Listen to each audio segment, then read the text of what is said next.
it's actually why I wanted to make like this type of podcast, is so we can like really start talking to people. Because most times when people like talk to people, they're talking to authors that already been published. They're already, you're hearing them because they're already famous. You rarely Exactly. hear about the come up and how it is to, write a book Exactly. randomly when you have an actual job that you have to, and bills and shit to take care of. Right, exactly, man, Yeah, exactly. The grassroots. The yeah, grassroots, exactly. So like, yeah, and I'm excited because I've read some of your shit. So like I'm familiar with your work. I think you're phenomenally talented. So it's gonna be awesome to get into this. But Much appreciated.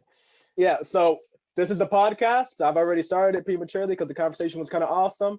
But welcome, folks. This is the AR Tales podcast, aka the ART podcast, presented by Neotino. I am AR Mirabal. I am joined by phenomenal writer coming up. His name is Samuel Anim Addo. I'm sorry if I butchered that up, but I'm gonna let Oh him. no, you guys, you good. It's Samuel Anim Addo. You got most of it right. The middle part is the tough part. So it's Uh, Samuel Anim Addo. all right. Well, where can people find you? You got like any social media or anything like that? Yes, I'm on Twitter. I'm on Twitter. I'm on Facebook, and I'm on Instagram. And Okay. then I got my website, of course, www.animateworks.com, and running. So pretty much on Facebook is pretty much my first name and last name. So that's like straight up Samuel, and then Yeah. last name Animado. So that's an easy find. For Twitter is the I'm pretty much at Animate Works as well on Twitter as my handle. So it makes it easy for people to kind of like just link the different social media websites. And then on Instagram is s.animado at s.animado. So you can pretty much find me on Instagram too. So that's pretty much the most I'm focused on those three kind of like social media outlets right And Reddit now. too. Reddit too. You got Oh yeah, and Reddit, yeah, Reddit, yes, where can definitely. people find you on Reddit? On Reddit is S Anim Addo on Reddit. I literally just started using Reddit. Like I'm not the most proficient at Reddit, Oh, so I like hear I'm you. only just starting to like Yeah, yeah, figure yeah, out yeah. exactly how And to Reddit's how a to tricky one navigate. too. Yeah, yeah, definitely. Out of all of them, it's it takes a little bit of a learning curve to learn the guidelines and how to like Yeah. communicate with everybody. So, but it's been cool. It's been really I'm loving Reddit, and once you figure it out, it's really actually like pretty. The community is pretty tight. Yeah, Like it's a it's very exactly. It's a community of yeah, people. That's what it's all about. exactly. Yeah, yeah. Yeah, Well, exactly. So it's been pretty cool. the website is spelled Anim, the number eight, 8. and Yep. then ATE, right? Or like No, and 8 eight. it's 8 and then works.com. Oh, exactly. I'm an Yeah. idiot. So Yeah, so it's a ANIM, the number eight, yes. Yep. works.com. And if you haven't Yes. checked it out, you need to. His website is actually really dope. I spent like a couple minutes on it. We'll hop onto it a little bit when we shoot a screen share and start talking about your work. But definitely kudos on the website. Definitely, it's an awesome website. Have to Thank you. throw that Thank you. in. Thank you. Well, Thank you. without further ado, Sam actually just released his newest novel. I'm sorry if I couldn't find how to. Is it Okanini's Odyssey? How do you pronounce the character's name? It's Ochin's Odyssey. So it has a Okanini's little Odyssey. colloquial term from back home, and Ochin is actually the word for traveler back home. Back in my home, back in Ghana, the Twi letter, which is like the native language of Ghana, and it's actually traveler. So I was like, I kind of like played around with the word because it's an odyssey. So it made sense for me to use that word as the character name because he's going to be doing a lot of traveling. Hmm. And that's the focus of the character, kind of like a Homer's Odyssey. I had the it has a lot of that feel of just kind of Okay. like just being caught up in this long journey where you're caught up in a lot of these situations where you're constantly in survival mode, and you have these gods tugging at you, and you have some gods helping you, and you have your allies and your enemies, and all these places that you end up having to go and come from and stuff like that. So I thought it was very fitting that I choose the word traveler in my home native language to refer to the character. And so yeah, so that's his name. So a lot of people are gonna get, they're not gonna pronounce it right, but I'm okay with that because Yeah. it's one No, of yeah, those things. It's like definitely. it's cool, like Yeah. as long as you make it your own, as long as you make it your own, that's all that matters to me. But if they really want to know what it is, then it's Ochin. Ochin. That's the character's name. No, yeah. Well, that's an awesome name. I remember when I saw it, I was like, yeah. And the cover, who does your art? Are you doing that yourself, or do you have that commissioned, or Yes, yes, I do my own art. you do Yeah, so your I did own the art? illustration. Holy shit! Yes, yes. So yeah, everything about the book is from A to Z. I did it. It was very self-contained, Ooh, from dope, man. from start to end. Yeah, yeah, Hell yeah. yeah. So yeah, so it's all done by me. It's all done by me. Very cool artwork. Thank you. I'll post it up in a second when we start reviewing it. It's very, very All cool. right. Well, I'll Thank tell you. Thank you. well, I'll tell you. Part of the thing that really caught my eye with like your whole thing is I grew up on the Percy Jackson series. I don't know if you did, by Rick Riordan. Unfortunately, I never got to read the books, but I watched the movies. So I was Uh, one of those people. well, I'll tell you right now, and not to sound like one of those people, but my God, that movie is trash compared Oh, to the. that's what Uh, everybody says, man. it's not like And I Harry Potter. understand that. It's not like I Harry Potter. understand. No, You no. know, it's not like Harry Potter. Harry Potter's good. Percy Jackson, it makes you They didn't cringe do it with how justice. bad. No, it makes you cringe how badly they did it. Oh, Because yeah, definitely, definitely. because I'm telling you that book there was something about it like that was I never like we were both alive for the whole Harry Potter craze, but I personally never got into the Harry Potter craze. What Oh, got okay. me was the Percy Jackson series. I remember Percy Jackson. I would beg my mom to go to the library and get the newest thing the moment it was out. I mean, I Oh, hawked okay. that the same way that people hawk like albums today. Yeah, and a So lot of a lot of people were into that. I remember a yeah, lot of people were into that. yeah. So the thing, um, so I love that whole like as you were saying that whole like adventure because the whole thing is that he's dealing with Greek and Roman gods and dealing with that whole like world that he's going through. And I Yes, love that you're doing that same thing but with African culture. I mean like exactly. I feel Yep. like that's an untapped, almost untapped. We talked a little Yeah, bit that's earlier with American Gods and how like he went yep. into that. But other than that, I almost know no other like mainstream venues for like African culture and I mean, it's awesome. It's awesome. Exactly. And the works that are out there, they usually the when they deal with the fantasy, it's not in direct relation to the gods. The gods are always kind of like omnipotent. They're like out there, but you never really come in contact with them. So I felt like exactly like how you said with the Percy Jackson, I wanted the character himself to be in relation with the guys. Like I wanted the guys to be personal, kind of like always near, and at the same time like he can be personified. These characters have a mortal sort of aspect, so that you can actually like get their personality in kind of like 360. So like he's at the same time walking with them, but these characters, these gods and these beings are like still very powerful. They're still godly in what they do, but they're very human in how they relate to the world and the character and stuff like that. And like I think that's one of the aspects that for me, especially like with the untapped African mythology and stuff like that, I feel like that would do it justice by humanizing these guys, so that you can actually see their personalities and their attributes, and exactly how they relate in the world and how they carry themselves and stuff like that. So that was definitely one of the main goals of Ochin's Odyssey, going into it. Kind of like how Percy Jackson, American Gods, does it, in that same kind of like similar vein. Mm. Well, Percy Jackson doesn't get into African like at all. It's more just kind of in the same spirit where you're following a character who's like surrounded by like gods and interacts with these gods. Right, right. Now your relation. your character's relation to these gods are completely different, though. Could you go a little bit more into that? Because Percy Jackson is he's a Uh, son of a god. So right, right, right. how does your character interact with the gods? How is the what's his Well, relationship to them? well, for mine, it's almost like I don't know if I want to get into spoilers because I want to hold that card of Definitely. how he's related to the gods.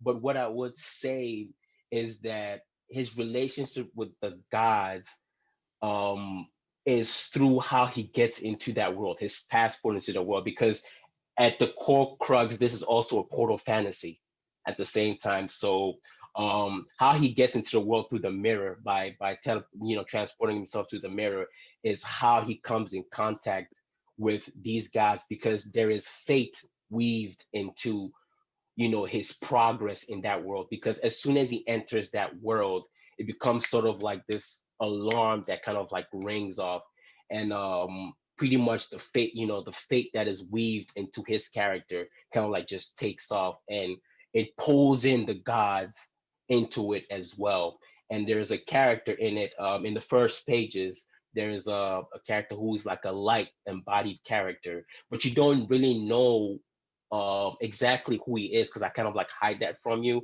because I want it to be very mysterious. And she kind of like pulls the strings.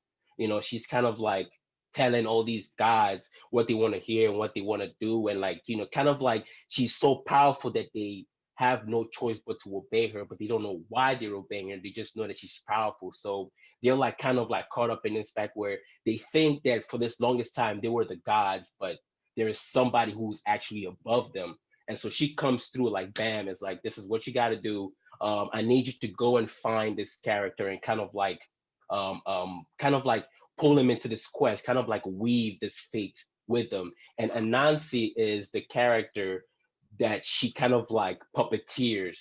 And Anansi is like the spider god, and he's in American Gods too. So like he's a spider god, and she kind of like tells him, kind of like go and find this character, and kind of like you will be kind of like his mentor and kind of like carry him around. And Nancy has no choice. Like he doesn't want to do this. He's kind of like relenting, kind of like situation. He's like, man, I don't really want to get into this, but she kind of like pulls him into it. And so like he goes, forth is like, I have no choice.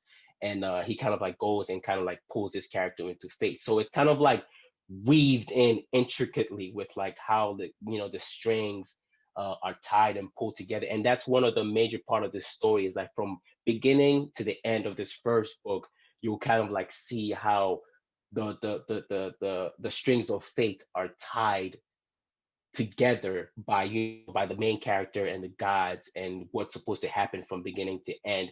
And by the time you get to the end, you'll be like, oh my God, like so that's what's happening. It's kind of like Chekhov's gun. There's a lot of Chekhov's guns here where you show if you show the gun, it's gotta it's got the whole saying, if you show the gun, it's gotta go up at some point. So there's a lot of these things that are weaved into the story that kind of like collects itself as I'm telling the story, so that by the end you're like, all right, so this is how it's supposed to be done.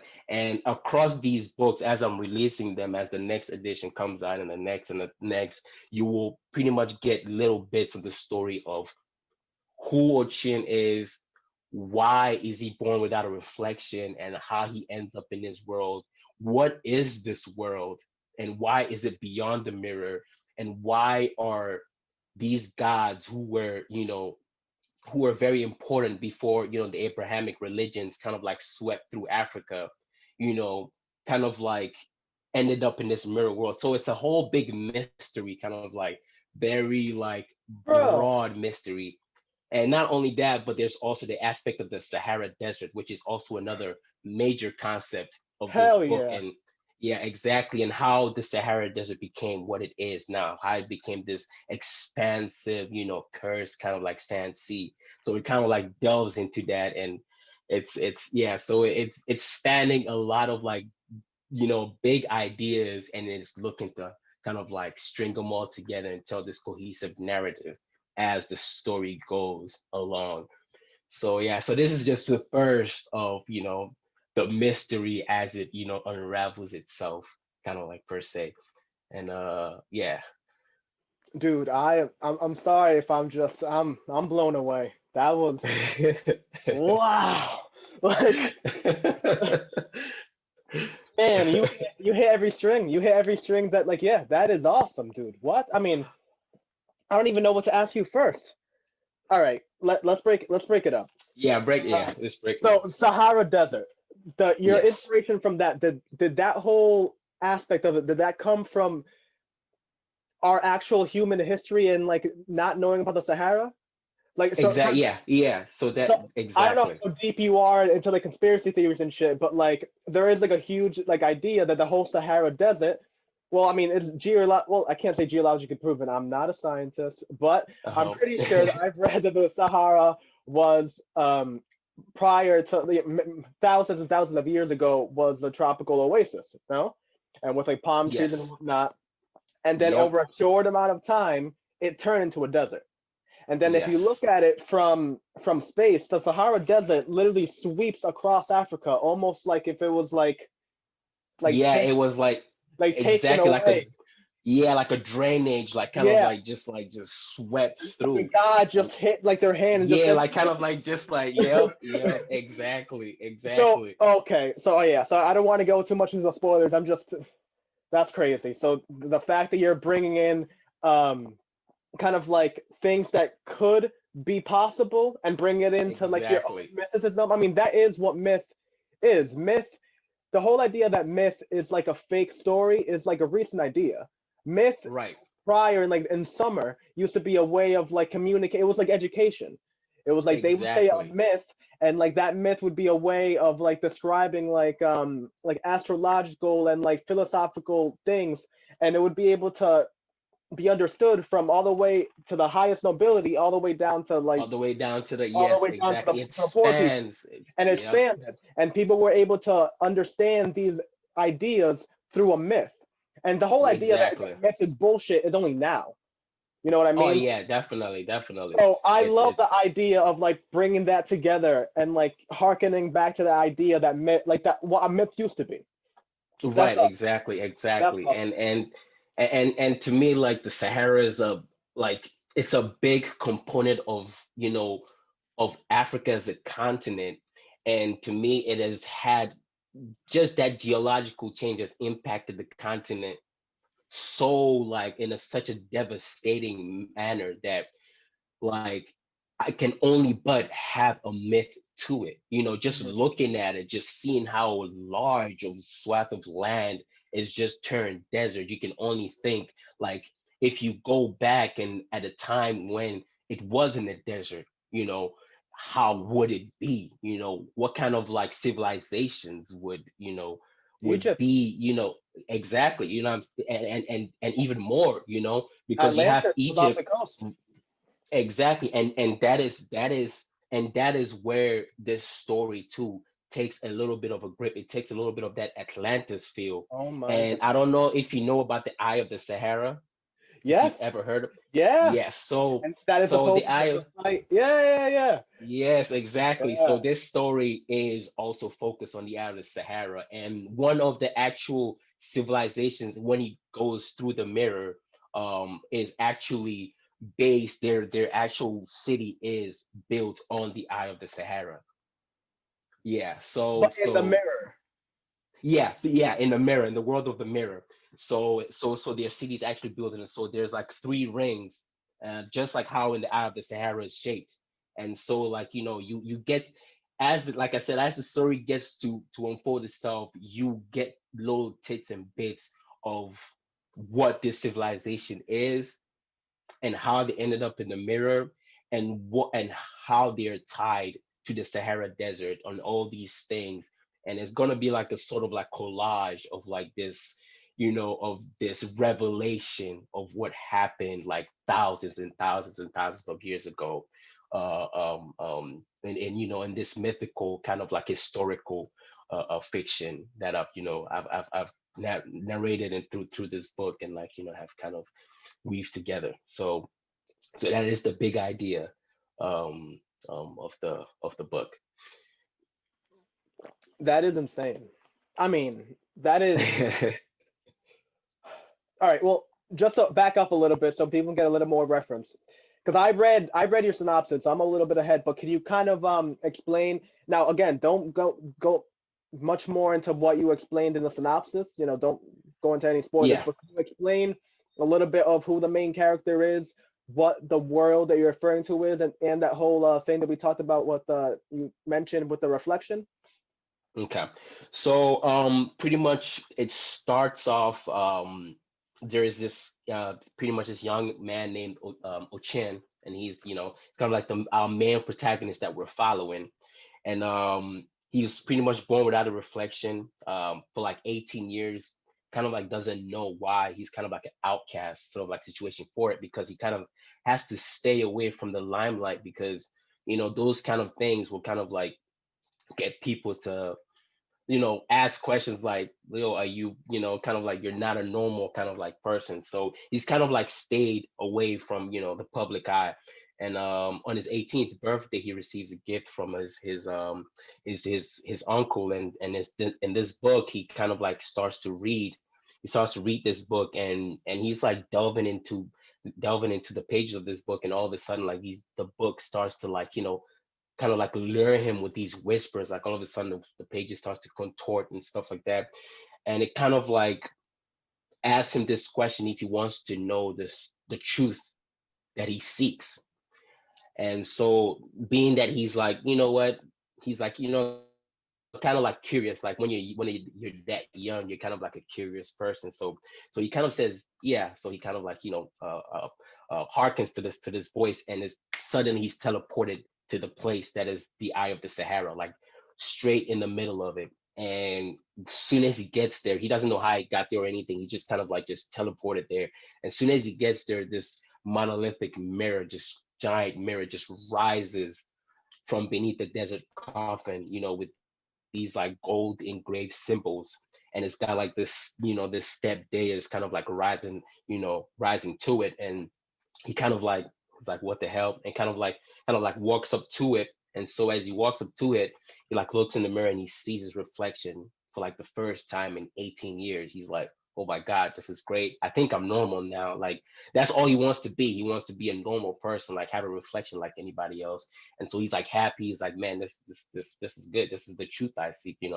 I'm good. So as he like, kind of like looking at it, he sees that the reflection doesn't really follow his like his movements. It's no longer like how you would look into the mirror and kind of like have this similitude of like a reflection that's following you, and it kind of like has this stoic, cold, calculated face, and it all of a sudden just reaches through the mirror and grabs him and pulls him in, and it switches place with him. So he pulls him in and then comes out of the mirror.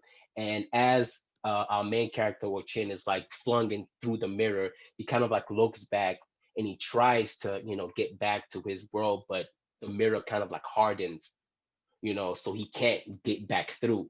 And so he's like stuck. And this person who he thought was his like reflection kind of like just looks back at him, and he pretty much just looks and said, you know, today you will hate me for what I've done to you, but come tomorrow you will understand. And so these are like cryptic words that he doesn't understand. And so that reflective persona of his kind of like just leaves him, just to like to figure out like what the hell is going on. And so as he's like trying to break through this, these people come through this chamber that the other side of the mirror is located in, and they kind of like just handcuff him and kind of like sit him down and start interrogating him, like, who the hell are you? What the hell happened? So he's caught up in this whole world, and he has to like kind of like he's lost and he has to find a way. And so it is while this is happening that Anansi, which is the spider god, is going to come in and rescue him from this dilemma that he's finally find himself in, and kind of like figure out from there what is going on. And and also will sort of like be his mentor, and kind of like guide him to what we hope is the right path, but we don't know, because we don't know Anas's true motives until you kind of like find out later on into the books and stuff like that. So that's pretty much the main premise, going into the book, of like how it sets up for the story.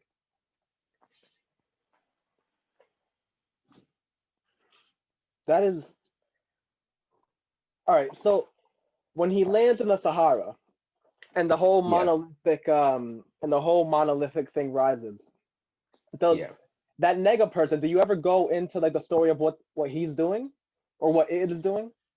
No, no. You will not. You will, as the story goes, you will find tidbits of who he was when he was in the mirror. So you will find out what he really was, and how he got to, do this whole mirror ordeal, and how, what his past was, and how he navigated his world beyond the mirror.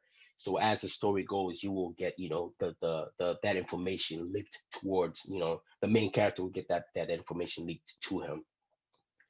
Wow. um yeah.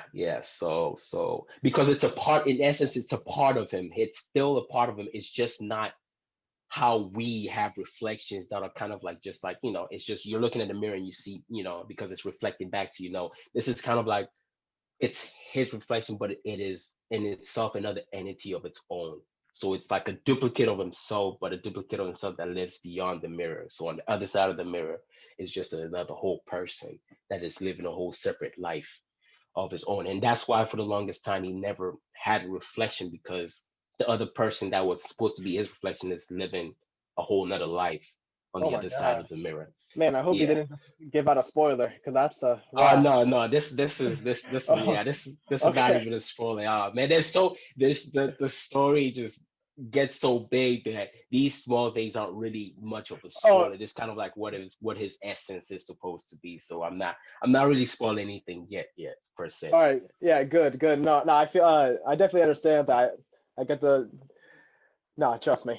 I get that whole aspect. We're both just talking about like how it is to like actually go from having just this idea that you're like almost annoyingly obsessed about. It can't come out of your head no matter how much you like try not thinking about it. And then Right, right. it just develops and you're like, yeah, I have to write this down. Oh I yeah, have to. definitely. It's not even a Oh, question about definitely. money or like anything. I have to No, no, it's just one because of those it things. has to come out. Yeah, definitely. And that's how it was. Like, I got the idea of the whole mix, because that was the first concept that came to me before anything else was, the mirror, and having another person, that's beyond the mirror, like looking into the mirror, because I always find that peculiar. Like, what if that thing that you was looking at was, somebody else, and somebody Wow. living on the other side. And so, like, that's how the concept started. And then I was like, all right, so we, jumped to that, and then from then on, it started building. You got the main character.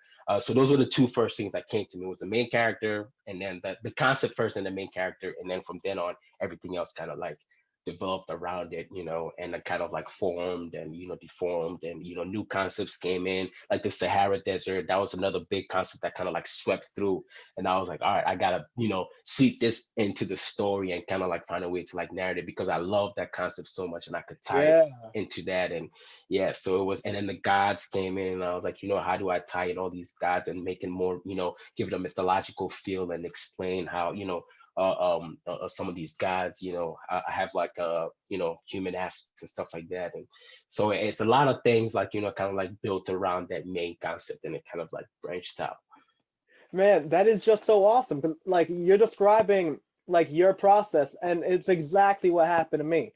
Like I talked about it a little bit in like previous episodes of the podcast, but what got me was the main thing that got me was that I had this dream of Uh-huh. year before I had a friend that I known all my life, and then when we went out to college, our friendship just kind of like dissipated. So like as Yeah. it kind of like as we were like not being as friendly with one another, I got obsessed with that idea of like that you can feel so passionately about a person in one like little time lapse of your life, but then for the Right. rest of it, it's like almost irrelevant. Know what I mean? Right. Right. Right. And like, but it's not irrelevant to that time frame. Like, if you were to have a time machine and go back, it's not irrelevant then, No, it isn't. but it's just But irrelevant after. So I yeah, love that exactly. idea that there's like that like your life can be almost time stamped. That you can care so deeply about a thing and feel a certain way, from At A this to B. moment, Yeah, and then yeah. when you go to C to D, it's like a completely different person. Different. Yes, Life just hit you with, exactly. life hits you with a couple left and rights, and you're just like fucked. You don't know what to do. and you just Exactly. you go to a different route and you develop something else. So I fell in love with that idea, and then I had like this random dream that was kind of that Hmm. played out, but in like a Okay. futuristic term. And then Okay. from there, I got obsessed with the idea of like black holes. And then I thought Uh-huh. of like, oh man, how crazy would it be if like if you could be inside of a black hole? Because it's not Hmm. known what would happen inside of a black hole. It's just known that you Right, would right, die eventually. But what is eventually right. inside of a black hole? What the fuck is time, right? Yeah, Like exactly. Yeah, nobody you could be knows. there in your head forever. So like I thought it would Right. be crazy. And on top of that, you're in a black hole. I mean, like, can you think of any like more horrible prison and like to think about, Oh my God. Yeah. like Yeah. sit back and reflect on your life and just like literally look at the entire universe, all of it is in a little ball, like, and that you can't even kind of touch. It's like forever away, but it's right there. Right. It's You know what I right mean? there. It's It's it's right just there, right but it's there. forever away. It's untangible. But and you're just seeing it flow away, and like your life experience is just playing in your head. And I got obsessed with that. And then I started Right. morphing that into the idea in the same way that you were talking about that. Like I was like, oh man, what about like a space alien like Frankenstein character? And I was like, ah, fuck it, and just started throwing in things that I Yeah, thought were that's cool. how it happens. And then like You start building around and you start throwing it like and a you pot, started, you start yeah, cooking. You start jambalaya, pop, pop, pop. right. All right. And you just make this thing. Oh man, it's awesome.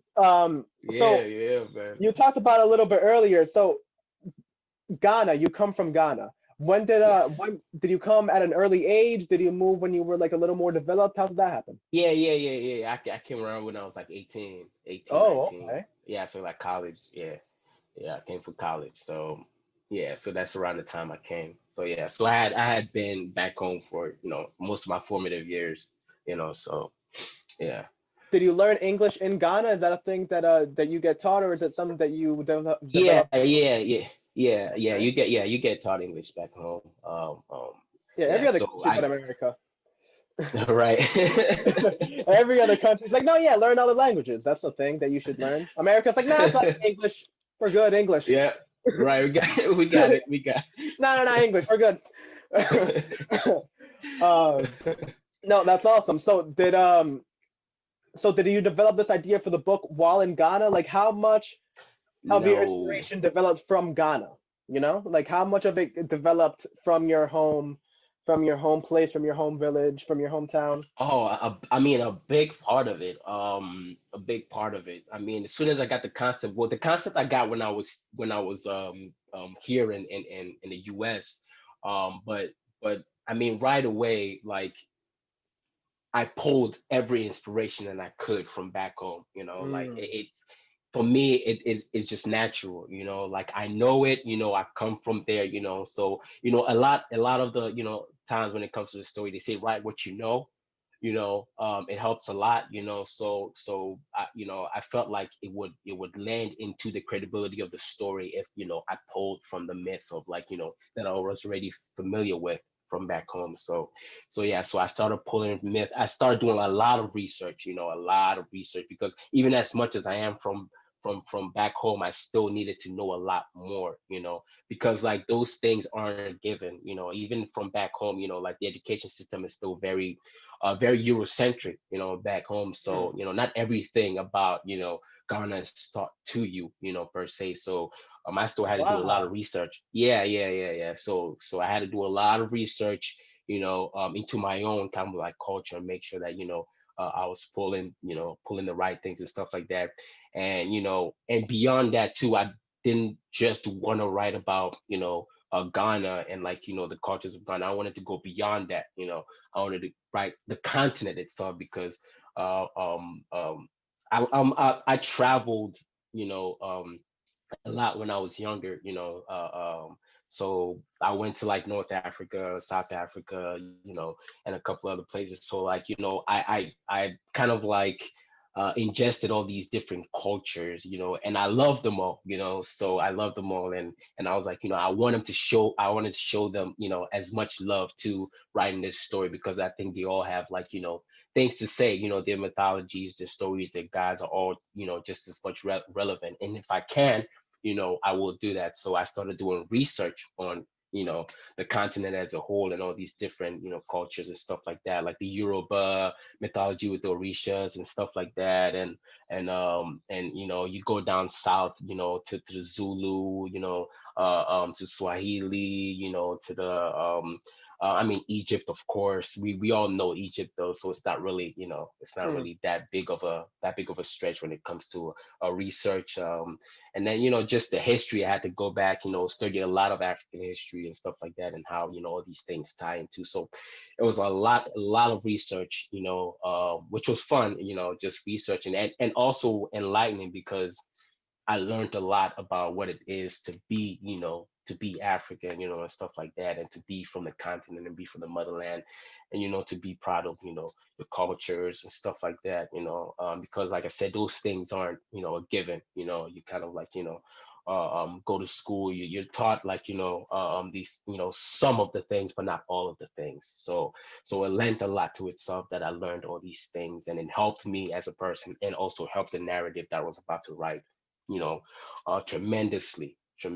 So that was a big part. That was a big part. Research was a big part, and from then on, it felt natural as it went on, as I'm writing these mythologies, because I was familiar with Ghanaian mythology already, so African mythology wasn't that far off for me to kind of like figure out. So yeah, that was pretty much the crux of that part of the story. Yeah, and so that was it for that part. And then of course there are other things, like pretty much like to say like the Sahara part, like these things that you didn't know that are kind of like popping out as like the zeitgeist, things like like the Eye of the Sahara and stuff like that are kind of like things that only popped up 30, 40 years ago, because before that nobody knew that the Ricard structure was even Yeah. there, until it was seen from space. So these things kind of like are new to like the zeitgeist of everybody's mind. So that kind of like that to me was like the cool part, and I had to add that into the story, into the narrative, and find a way to explain that through the Sahara Desert and all that stuff. And yeah, so Man, I mean, that is truly awesome. I love that whole thing of like you really going deep into a culture, not just because you like it, but because it's like something that like you can put yourself into. I mean, that's phenomenal. I'm yeah, Dominican, definitely. so I love the whole like tribal aspect of everything. Like Dominican Republic was this island called Haiti, with like Uh-huh. a whole bunch of natives walking like going around that are before that had immigrated up north, like from Hmm. the Amazon basin, and then the Okay. Spanish came over, like with like Christopher Columbus, and Christopher Columbus was like, hey, you know what, nice shit, let me get all of it. As he did everywhere else, man. But Raped it's just, everybody, killed everybody, yeah, and then they started bringing in African slaves to yep, work the plantations. And then what Dominicans are is that they are a mix of the African slaves and the Spanish yep. people that like were like Conquistadors, yep. intermingling. Yeah, and that's what Dominicans are. So like the whole thing that's almost like a travesty is that our culture got like diminished. Like they're all our Right, right. statues, all the coins, all like the belief system, the language, most of it got burned up because it was like the whole thing of you know, it was the whole thing of Yeah, like yeah. It was the colonialism and yeah, stuff like that. Yeah, yeah. the Holy Crusades, God is Right, only one. exactly. Yeah, Uh exactly. Yeah, with the new that new whole introduction of religion and stuff like that. So that yeah, kind of yeah, like yeah, yeah. sweeps that, kind of like how they did with the Mayans, not the Mayans, but the Aztecs and stuff like that, and kind of like just kind of like come through, and it's like you have this conflict of these two ways of thinking and these two religious beliefs and stuff like that, and it kind of like always ends up almost bloody, especially in those times. It kind of like just it's a mess of like a confrontation. And Yeah. I was actually watching a documentary of like I think it was the Mayans, and like how they had built this just amazing, just city that was just like when the conquistadors came, like they even wrote about it, that it was just nothing that they had ever seen. It was like, Tekir Khan or something like that, right? It, yep, it yep, was the city that floated. That like they yep, had it yep. on like water Yeah, it was like balloons. yeah, Yeah, exactly. And yeah. yeah, That they shit was had never crazy. seen anything like that, And man. then And it popped out of the jungle that they were going down the Amazon and it just appeared. They were like, the it fuck? just appeared like it was Yeah, just like sitting in the middle of the water, and they were like, man, this is like nothing that they'd ever seen. And it just comes that, even with all of that, even with all that wonder and amazement, you have those two still clashing ideologies that just kind of like cannot, coexist, because they're so different that one just kind of like just eats up the other, like yeah, in this clash. And with how we know now, it's just kind of like the conquistadors, kind of like the guns and the disease, germs and yeah. steel had the Germs upper and hand steel. in that one. And Germs and germs, steel had the man, upper hand. that's the thing that kills me. You actually brought up a great point. When they went down the Amazon and they saw that whole thing, so they wrote about it and then went back to Spain like, yo, we gotta go back over here, bro. Nah, they got it. They got it. We thought there was Yeah, something it else was here. yeah. They got it. They got it. No, yeah, And it then was. 100 years later, they finally got the people to go back over there and they found nothing. Yep. And they thought that those guys were lying. They're like, yo, you are a lying motherfucker. Like, Right. you know there Oh wasn't anything. man. What were you talking about? You're full of shit. And then the guys were like, Right. no, no, no, no. What are you talking about? It was there for It sure. was it What was there. happened It was there. is that literally as they went by, they brought diseases and killed Yeah. everybody. And by the time Just they went back, it back, was there all was gone. nothing. The jungle Yeah. grew over the city. It was like, what do you mean? There's, Yep. there was It nothing was there. gone. It That's was how gone. quickly germs took over. Oh Even with man. guns, and Oh guns did a yeah. huge thing. Like Oh yeah. But the, germs did more. I feel like germs probably did more. germs did They way did more. way Germs more. took all Yeah, the violence. way more. Yeah, it took Smallpox all the and violence. I can't remember the other ones, but Yeah. those conquered, like took everything. Oh man. It was like 80% within like the first like a couple years, which is I know, crazy. and that's crazy. Crazy. I That's was just thinking, crazy. can you imagine if it was the reverse? Like, for imagine how history would have happened if instead of white people coming to where the brown people are and the brown people dying, imagine if the white people died. Imagine if Oh for whatever man. reason they were the ones they got like the diseases and they died, Um. and Oh then man. and then it would have been brown people on top for whatever reason. Can you imagine how different society It would have been? would. I think about Yeah, that that pretty would have been yeah, it'll be a totally different society. Like, yeah, I mean, it'll be the ideologies will be different, way the different. culture, the architecture. I mean, everything down to the down Everything. to the minute things will be different. You think that's what Yeah, Egypt so it'll was? be. Oh my God. You think that's what it was? Do you think like because I'm assuming you also think with like everything of like Atlantis and the Eye of Sahara, you also believe that Egypt was a much longer dynasty than we think it is, right? You also like Oh, do you oh believe yeah, that? yeah, yeah. Oh yeah, oh yeah. Much Egypt longer, is a right? much longer. Yeah, Egypt was Yeah. a longer dynasty, So can definitely. you imagine that that's actually what the world was? It was run by like like natives, and then whatever the fuck reason, like the Middle Ages reset that and put white people on top. You ever thought of that?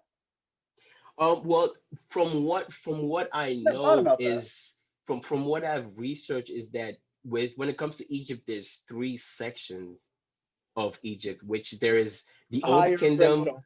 the middle, and the new. And the Old Kingdom was what was Africa, which was Yeah, Nerubians. Yeah, The Nubian side of Egypt, which was at the time of the pyramids and the the Sphinx Sphinx, and stuff like that. and Yeah, the and then the Sphinx Middle dates back. Kingdom is yeah, exactly. That's like that's old. That's old, Yeah, old.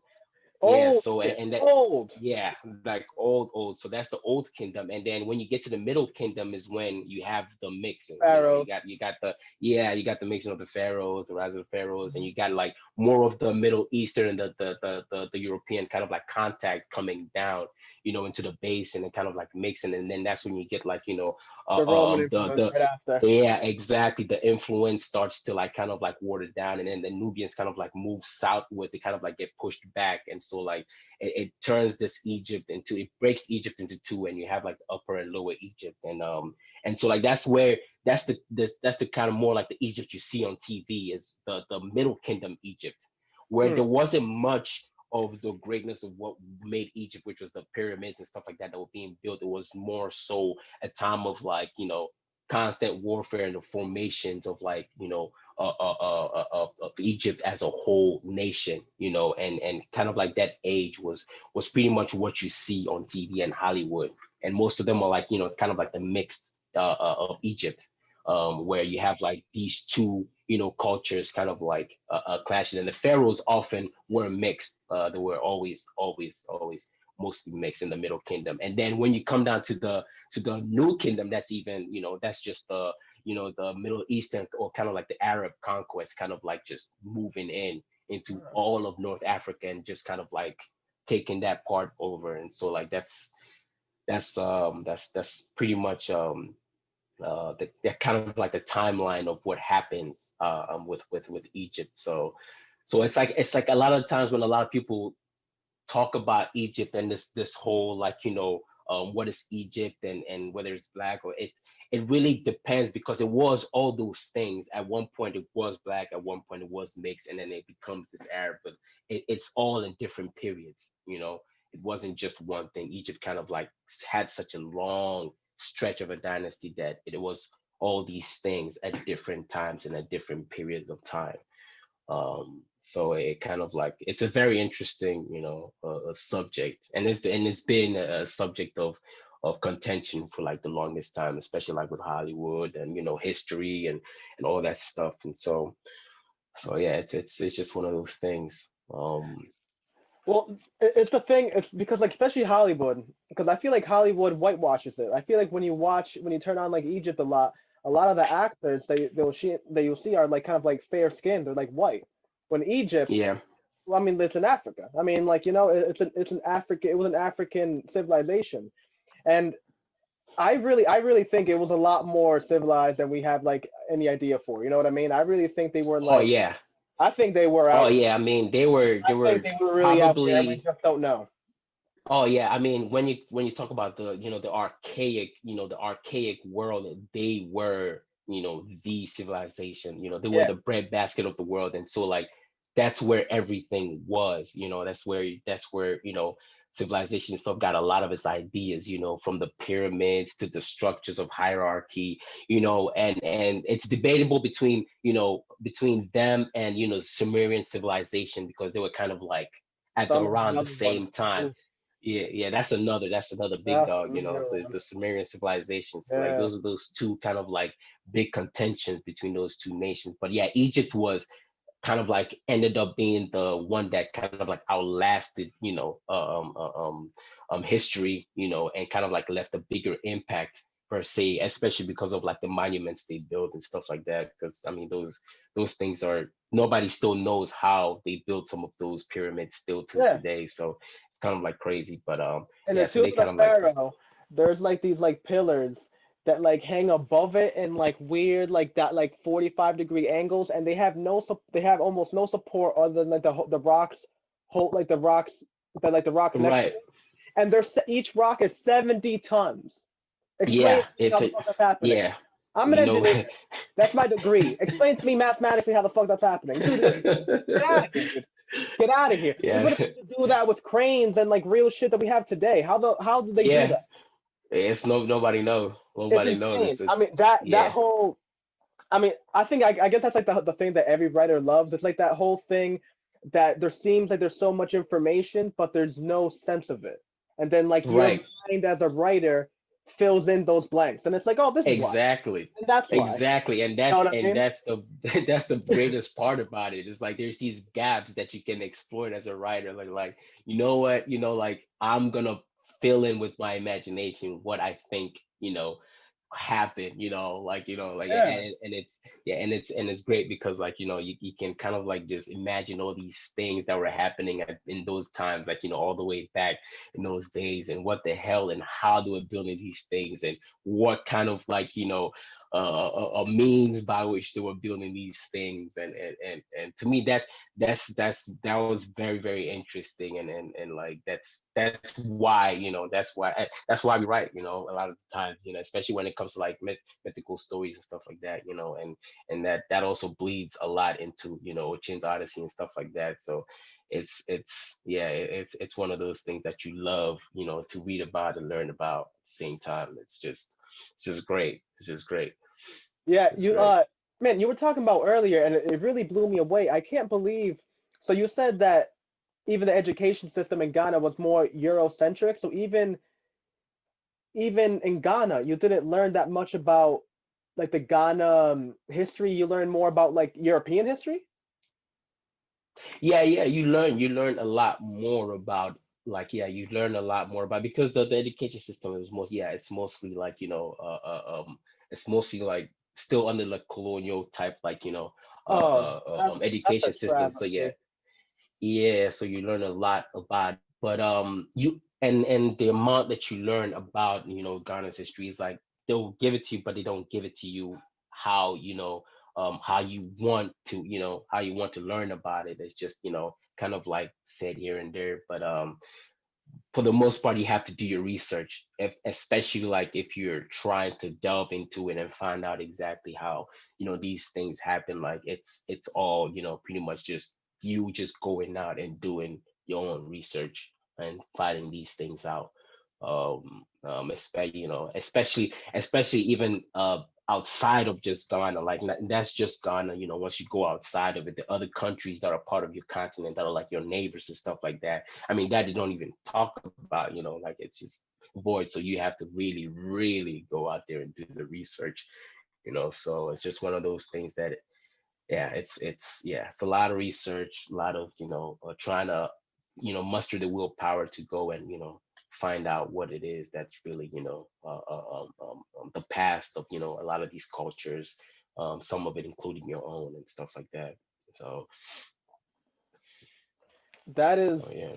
I mean, I guess it's the same way in America, right? Where like even when you take like American history, which is like a Yeah, requirement, which is a requirement here, you really don't learn all that much. You learn like the major things, but you still gotta learn. right. You still gotta Yeah. do your own Yeah, backstory in you order have to to. do the Yep. research. Yep. Well, I have a question Yeah, for you then. exactly. So All you right. did. So I'll take you as a authority on this type of like research. So what is something that you like looked up that like took you back was like really cool information that like most people wouldn't know about? Um, Let me see. Um, Like you there, spoke how I about say. a little bit about Anisi, which is like the storyteller god, and Oh yeah. I think that in itself is awesome because not well I guess I can't say not a lot, but especially back then like when we believed in when we were more polytheistic, there were gods for Right. everything. There were God for good luck, Right. God for Right. this, There was, God yeah. for that. Exactly. So but God for storyteller, that's almost very unique. I've really rarely heard about that. I think Greek also had one, but that was Hermes. He was like bundled up with a whole bunch of other things. Yeah, I he think was bundled. Yeah. Yeah. yeah, Yeah. Yeah. the fact that the people that made Anisi, the people that developed that whole like belief system around them, the fact that they believed storytelling was so important that they created an entire diet Entire. Yep. around it. And it wasn't that he was like, the god of wine and storytelling. He wasn't the god And of no. fertility and storytelling. It was just No. storytelling. That's how Yes. important they view storytelling. And it goes back to the whole thing we were talking about myth, because to them Right. storytelling is like education. You Yeah. know, Exactly. the wise men of of the tribe would talk about some stories about hunting the whatever the fuck, and you would be able to philosophize about life through that story. Exactly. The same way that Exactly. It people was kind of. do we read today. You're right, exactly. It wasn't just giving it to you like kind of like cookie cutter. You kind of like had to, like, sit down and think about it, Exactly. as it's being told to you. You have to like make it up, and you have to like kind of like internalize it, and kind of like digest it and sit on it, and then it hits you, and you're like, oh yeah. So that's, and it makes it so that you're participating in the act of storytelling, which was big part of, telling stories back then, is the participation between the person telling it, and then the listeners. It was just the active part. And they were, I don't know if they were called griots. These back to people that used to tell the stories. Back way back in the days. In the before pre-colonial Africa. Yeah, so these storytellers were called griots, and they would do dances, they'll perform dances, they'll wear masks, and they'll kind of like make this whole like ritual before like they would tell the story, and like kind of like endear the crowd, and kind of like before they actually like laid out and told the story. And it was a big thing, to like just kind of like sit around and like listen to these griots, because they held, not only did they tell the story, but they were also the people who held the knowledge. They were like a library unto themselves. So like they held a lot of the knowledge of the, whatever culture or tribe it is that they were serving. They were pretty much like the tantamount a wise man of that, a tribe or knowledge. So storytelling was, at the apex of whatever culture you were part of. Like it had a staple in how you lived your life and stuff like that. And so the people who held the storytelling were very powerful within that culture, that they inhabited. Yeah, I mean that's it's actually funny as you were describing that whole thing of the griot. I can't Hmm. remember I can't remember like my culture's version of it, but the Tainos, like the pre-colonial Dominicans, Yeah. Yep. they had a similar thing where like it was like their that wise man wasn't just a storyteller. He was the library. He was the Yeah. internet of that Yep. tribe. He Pretty had much. all the stories. Like you going up to him and was like, oh, I'm pregnant, but I have like some pains on my side. He was like, no, no, no, no. Uh, Rebecca 3 years ago had the same shit, and her kid came out retarded. You got to relax with that yeah, they knew everything. They had it all, man. They had all the one. answers for you, man. uh, and I don't mean, and just so people don't start emailing me, I don't mean retarded negatively. I mean like mentally retarded, like the medical term. Yes, yeah. um, yeah, it's unreal. Like like that whole thing, that whole like culture was just so like Right. God. It was. It's It's so interesting. So like, do you have any? Do you have like any stories from the story like from griot like tales that you like remembered that were like kind of like caught your mind that inspired you in writing Ochin's Odyssey? um. There was a couple that I mishmashed together, um, but I didn't mostly take the stories, like kind of like take bits of the story, but what mostly I took was the characters of the people telling the stories.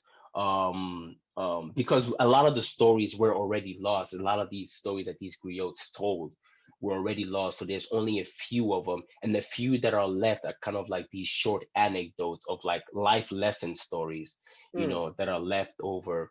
And a lot of them didn't too much apply to what I was trying to achieve, because they were like kind of like extended fortune cookie stories, like the stories that they're told, and then at the end they kind of like give you a lesson. And I took mostly from the mythology of the world that used to tell those kind of stories, and the people and the gods that were tied to the kind of like stories that they were telling, like Anansi, and the Yoruba gods and all those things. Like those were the people, like the mythological figures tied to those stories. And to me, that was what I was more interested, in. So I kind of like picked those, kind of like did a bread basket of all these mythological gods and figures, and kind of like threw up all this, in this whole pot. And like, I picked them out, and like, what can I do with this guy? What can I do with this guy? What can I do with this guy? So in essence, it's like a royal rumble. I created like this royal rumble of African gods, where from all these different cultures you can find a god, inside of the mirror world. Hell yeah. So you can find Anansi from Ghana, and you can find, Ikenga from Nigeria, and you can find Aribati from Congo, and you can find all these guys. You can find Mavdet from Egypt, and you can find Nsiku from Egypt and Samaria, and you can find all these different mishmash of God who hold their personalities, very well as like as a standalone, but within this world they act upon who they will be in this culture. So if Anansi is a trickster slash storyteller, he's still gonna maintain a lot of those attributes, and he's gonna embody that in this world just as much as Ikenga or Eshu will hold their attributes, and they will carry it and bring it along into this world, and they will act it out, and we'll see how it plays out, in this world of like mishmash of African gods and mythologies, and creatures and mythical beasts and all those things. And actually, speaking of, like, when you're asking me a lot of the things that were the thing that interested me when I was doing this research, is a lot of these mythical beasts was one of the most surprising things that are so underrated, that a lot of people don't know about it. There's a lot of African mythical beasts that are like just great. Like, they have all these like great attributes, and these like, just some of them are like scary, like horrifying. Some of them are like, Tell just me some. grand and mythical. Well, there's one of the beasts called Impundulu, which is a lightning bird. And pretty much like this bird, like pretty much when there's a storm, when there's like a lightning, it kind of like appears out of like nowhere, and it rides the storm, and it like kind of like swoops down, and if like you're a person who has like a ill fate or something, it can just come and swoop down and just take your life. Like a It kind lightning of bolt. like yeah, pretty much, yeah. So it Oh, kind of that was like the it's birthed okay. from that. Yeah, it's kind of like birthed from that. But like, they have like they describe it the way it's described and stuff like that. It's just so cool. How it's like its feathers, and how it like kind of just appears, and it swoops down, and how majestic it is. And like it kind of like reminds me of like, to me, I was like picturing like an African dragon, like, to me, like, because that's one of the things that I didn't want to have in my story. And it's no like, kind of like shunning on like dragons or anything. I think dragons amazing, like we grew up on dragons, stuff like that. But that's one of those things that, to me, I didn't want to have in my story, because to me it was never an African, kind of like thing. This dragon, because that's a story that was like, told from Middle East or like Asia and stuff like Yeah. that, and like, they embody that, the dragon. But when you come down to Africa, there's a whole set of new mythological beasts and stuff like that that kind of like embody our stories. And then Pandulu was one of the beasts that I thought was very interesting, that could like rival a great, like a big, mythical like giant such as a dragon. And so like I took that beast and I was like, I'm gonna make this the dragon of my story. Hell And yeah. so like that, yeah. So the Impandulu is, pretty much the beast that when you see it, you're like, all right, this is that beast that you got to watch out for. So instead of like giving it a more mythical kind of like ethereal, kind of like embodiment, I kind of like gave it a more physical form, something that you can ride. And so like in the story, there are people who ride these birds, kind of like how people ride dragons. And so I thought that would be a cool aspect to add, where you can ride an Impundulu. And its aspects and stuff like that is that it's very fast, because it's lightning. It's tied to lightning, so it can move at great speeds and stuff like that. And so I thought that I would add that, and kind of like make it so that not a lot of stories use a creature like that. And Yeah. so I thought that'll be a cool thing to add to the story. And that was one of those things that I found fascinating when I was doing my research, was that bird.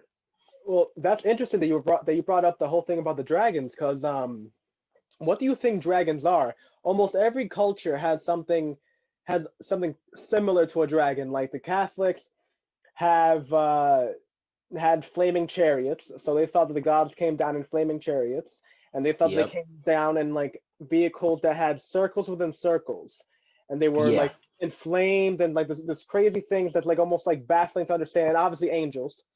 And Right. then Asia, like Middle East, like Middle East, well, not really Middle East. Middle East had like India had the Vashimas, where they don't even believe in any bullshit. Like every other culture dances it up a little bit, like, oh, it was a dragon. Right. Oh, it was this. India, like the Indian culture is straight like, nah, spaceships. They were spaceships. Right. Yeah. They They were even straight. They were draw straight. they even draw like spaceships. They're like, nah, Yeah. there were two sides. There were those aliens. There was their aliens. They Right. battled it And then out. there It was was right going at there.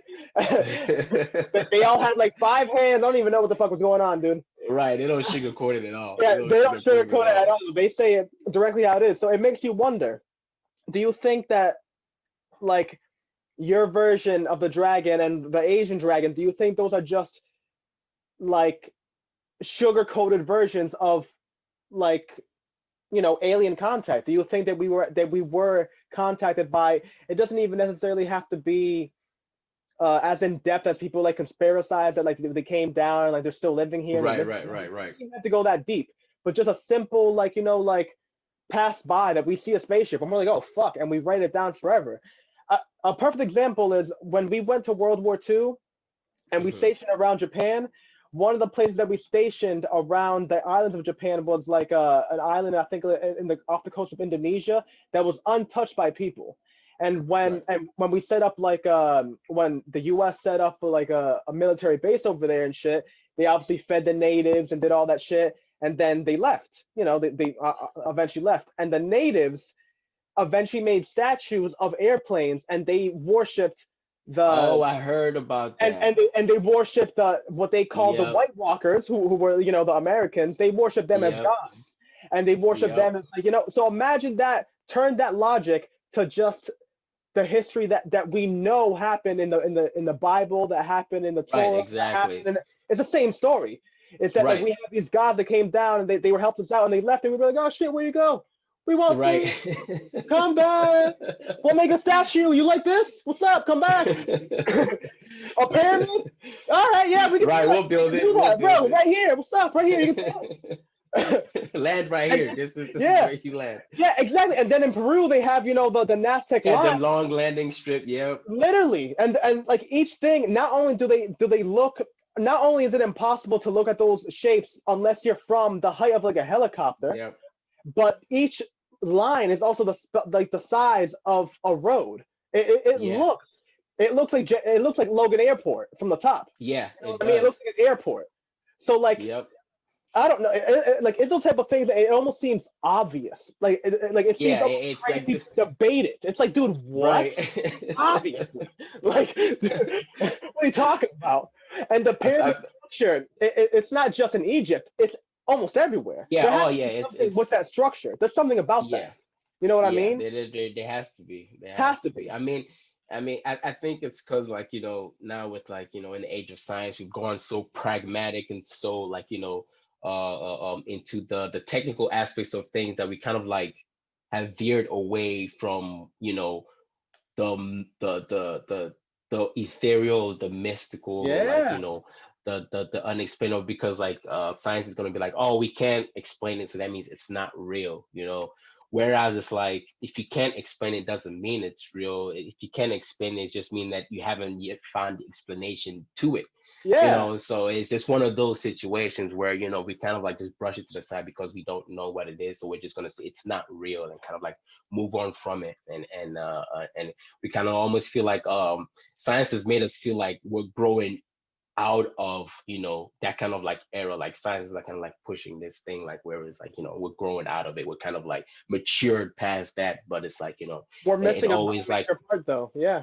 yeah, yeah, yeah. But there's always that thing where you cannot, kind of like shake it off, that there's that unexplainable part Yeah. where it's There's like, that thing we're that we just, just can't yeah, touch. exactly. You can't touch, that it's there. You know that there's these, signs pointing to it. So it's just like, it's just one of those things, and Yeah. for me, I'm glad that it's unexplained for now, because like Because we're as writing. us So we're like, oh, writers, yeah, right, that's right, right, as it. writers, it's like great for us, because we're just like, we're just go in those blanks and just kind of like Yeah. try to fit in ourselves and kind of like, speculate, and speculate, and so that's good for us. That's good business for us. So So yeah, Yeah. that's Yeah, yeah. no, So yeah, that's awesome. I mean, that whole thing is, I mean, it's my favorite thing to just like sit back and think about because it's kind of like what you're saying. Like we went into like the whole age of science, and then we got and I'm talking like I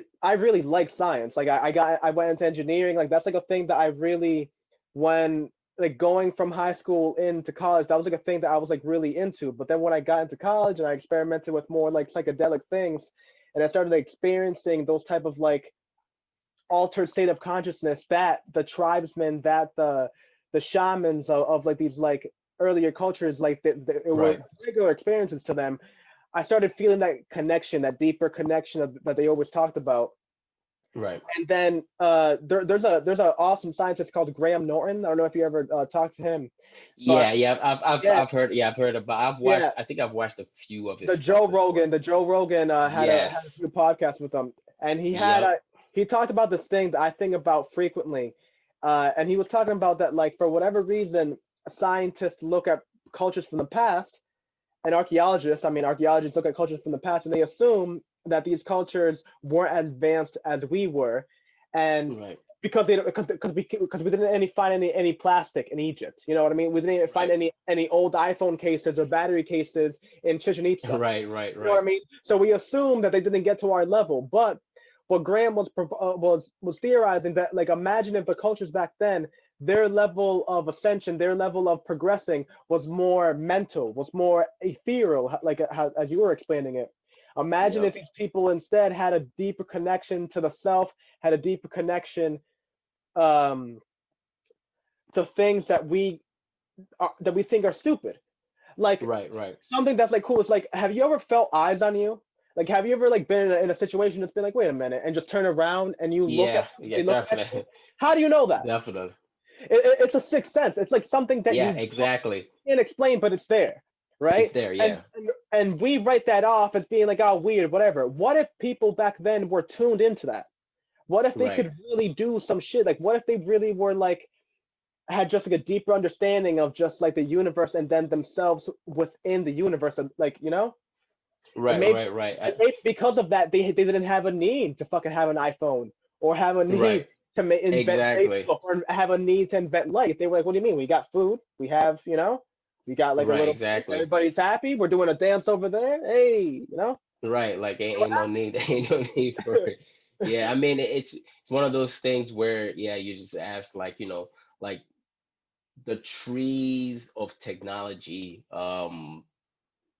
is not just a single path, it's not a single road that just constantly move forward. There's different branches, that can kind of like spring out where, on one hand you can have science, and on the other hand you can have nature, and on the other hand you can have, things that we don't even know yet, you know what I'm saying? Because like, as you're saying, like as you go far back, maybe their trees of technology and what they're progressing is not necessarily materialistic like how we've gone.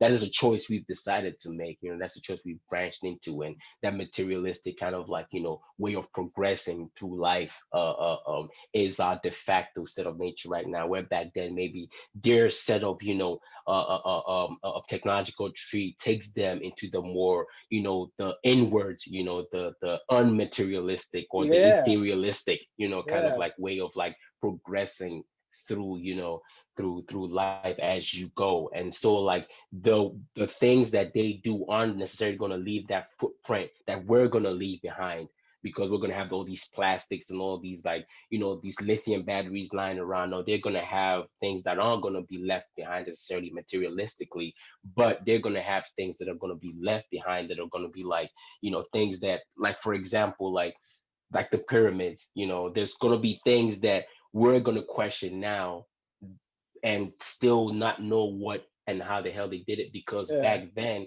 their technology allowed them to do that which we can't understand now, yeah, because they were thinking of things in a totally different way, and their technological tree allowed them to, harness and build certain things that we, just can't build today. And so like, there's, when you go back, there's things like, hermetic principles and stuff like that, where, they delve into like sound, and like, how they understand sound, how they understand Sound. Oh my pictures, God, that's a images, big one. visuals.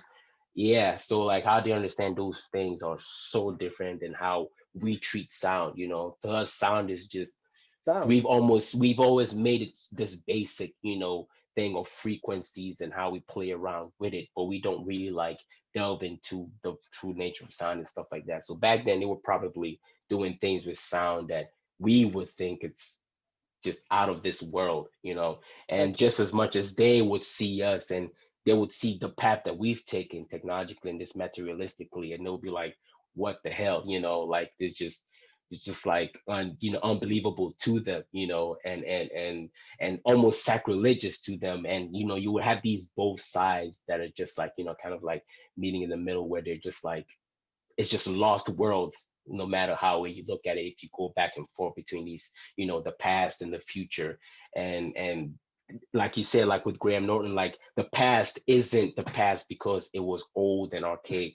No, no, the past is just it's a recycling. It yeah. goes Yeah. around, it goes around, it goes around, and like there's like how the Matrix, it restarts. Matrix Yeah. restarts, it goes, it goes, it goes, it goes, it crashes, and then it restarts, and it goes, it goes, it goes, it goes. So there was a point where it went back then, and then it crashed, and then we're on this new matrix where we're again probably going and get to that point where that materialistic science is going to reach to a point where it's going to crash, and then maybe when it And restarts then again, we it's reach gonna that. it's gonna take yeah it's gonna take a whole different path probably, and go and go and go and go, and it might not even be materialistic or naturalistic. It's just gonna be something that we can't even imagine, that it's just gonna go and kind of like take itself and take its own course, you Well, know. imagine if we don't get to that point. Or imagine it instead of like this time, because I mean, I'm assuming they never got to like really fucking around with computers or like artificial intelligence.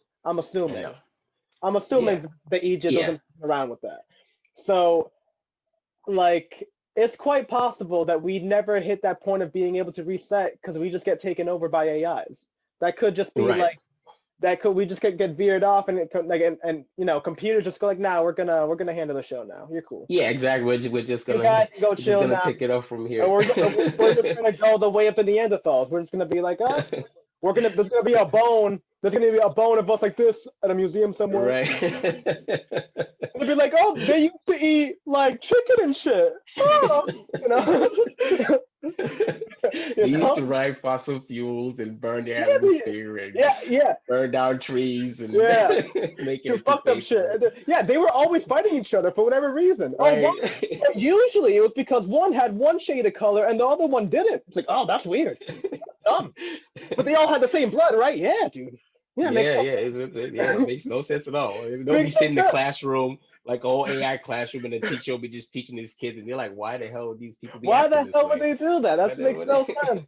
Why wouldn't they all just chill? I mean, if you go back a couple hundred years, they were all like the same people, right? What they bitching Right, for? They moved out and forgot? right. um, Oh man. man, what Yes. do you think our pyramids are gonna be? Like, you think people are gonna look up like a phone and be like, wait, how many naked pictures? How many naked pictures? And here? In this? In this? How many? Oh man. Jesus. Oh man. I'm trying to think. Like, I mean, I don't even think we're going to have. I don't even think we're going to have a pyramid per se, because the things that were built are so fickle Yeah, are so that easy. they're not going to There's last nothing crazy. long. They're not going to last long. Like these buildings that we build, these skyscrapers, they're going to crumble. 10, They're not going 15, to last as long as, yeah, they're 10, not going to 15. last as, Yeah, right, right, without right. So maintenance, it's, done. right, right, right. The cars are gonna rust, they're gonna be taken over. So I'm like trying to think, like even phones, at that point, they're not even gonna work, or they're just gonna disintegrate into like, the plastic Man, is just gonna wear out, yeah, and what's gonna be left, like for us to be recognized by, I don't even know. Yeah, because yeah, it's just our nature to just build fast and materialistically. So there isn't really, things that we kind of like, because back then I can imagine that the pyramids was such a big deal that it bodied not just let's come together and build. They mythologized the whole thing. It was almost like a work of, mythological proportions and religious proportions. So they took time and, just eras to just build this one thing that they all believed, was the thing that was the apex of their civilization, and so like they came together for it, like the whole nation came together for it. And like, if you look at now, is there such a thing that we're all coming together to build? Um, like that we mythologize as a people, like, ISS, there isn't. Yeah, Hadron Collider. But even then, yeah, that, yeah. I have this argument with my friend like my friends all the time. It's when you see those figures of like NASA or the Hadron Collider, and they talk about like, oh yeah, we spent $100 billion. I'm like, wait a minute, why the fuck does it cost? Isn't this a thing that we Right. should all be doing together as All humans? be, yeah, We should just be combining like, oh yo, France, we need like fucking 5 meters of rope. Yo, Germany, we right. need. What do you mean cost? Someone's making money off this? They- Why? Like, I never got that. We should all be like, because yeah, because yeah. even that thing that you were talking about, like, again, this is I'm no expert here, but I was reading something that even the idea that the pyramids were built by slaves is like Hmm. a misrepresentation. Supposedly, the people that built the pyramids were paid, and they Yeah, were yeah. They were actual, and they yeah, and quote unquote, yeah, yeah, quote unquote paid. You know what I mean? They weren't like yeah, creaming, but like yeah. they weren't slaves. It's like Yeah, what they you believed in the thing they were they doing. believed Yeah, exactly. It's like exactly what you said. They believed in what they were doing, and they put their work into creating such a thing, which is it shows. I mean, right. to this day, And you can and draw a piece of paper in between the bricks. That's how perfectly right, constructed this thing is. exactly. Yeah, it Perfect was. And in the by and hand. in the actual, right, exactly. You know what I'm saying? Like, it's crazy, like the perfection in which it's cut. Like, nobody can explain that. Yeah. And the part where, the whole slavery thing comes in is when, that part is a section of it. It's not the whole of the Egyptian. It's just a part, a period in history Yep. where they use slaves to do, to build works, but it's not the entirety of the Egyptian, Yeah. in Egyptian civilization. No, and that part is chronicled. It's chronicled, and it only lasted a period of moment where, the Hebrews were, within, Egypt for a certain amount of time. So the pyramids itself, the old kingdom pyramids, were all built by the people of Egypt and for Yeah. the people of Egypt, at Yeah. the time. So yeah, so it's one of those things. So yeah, I mean, yeah, the hadron collider is like, probably the only thing that Yeah.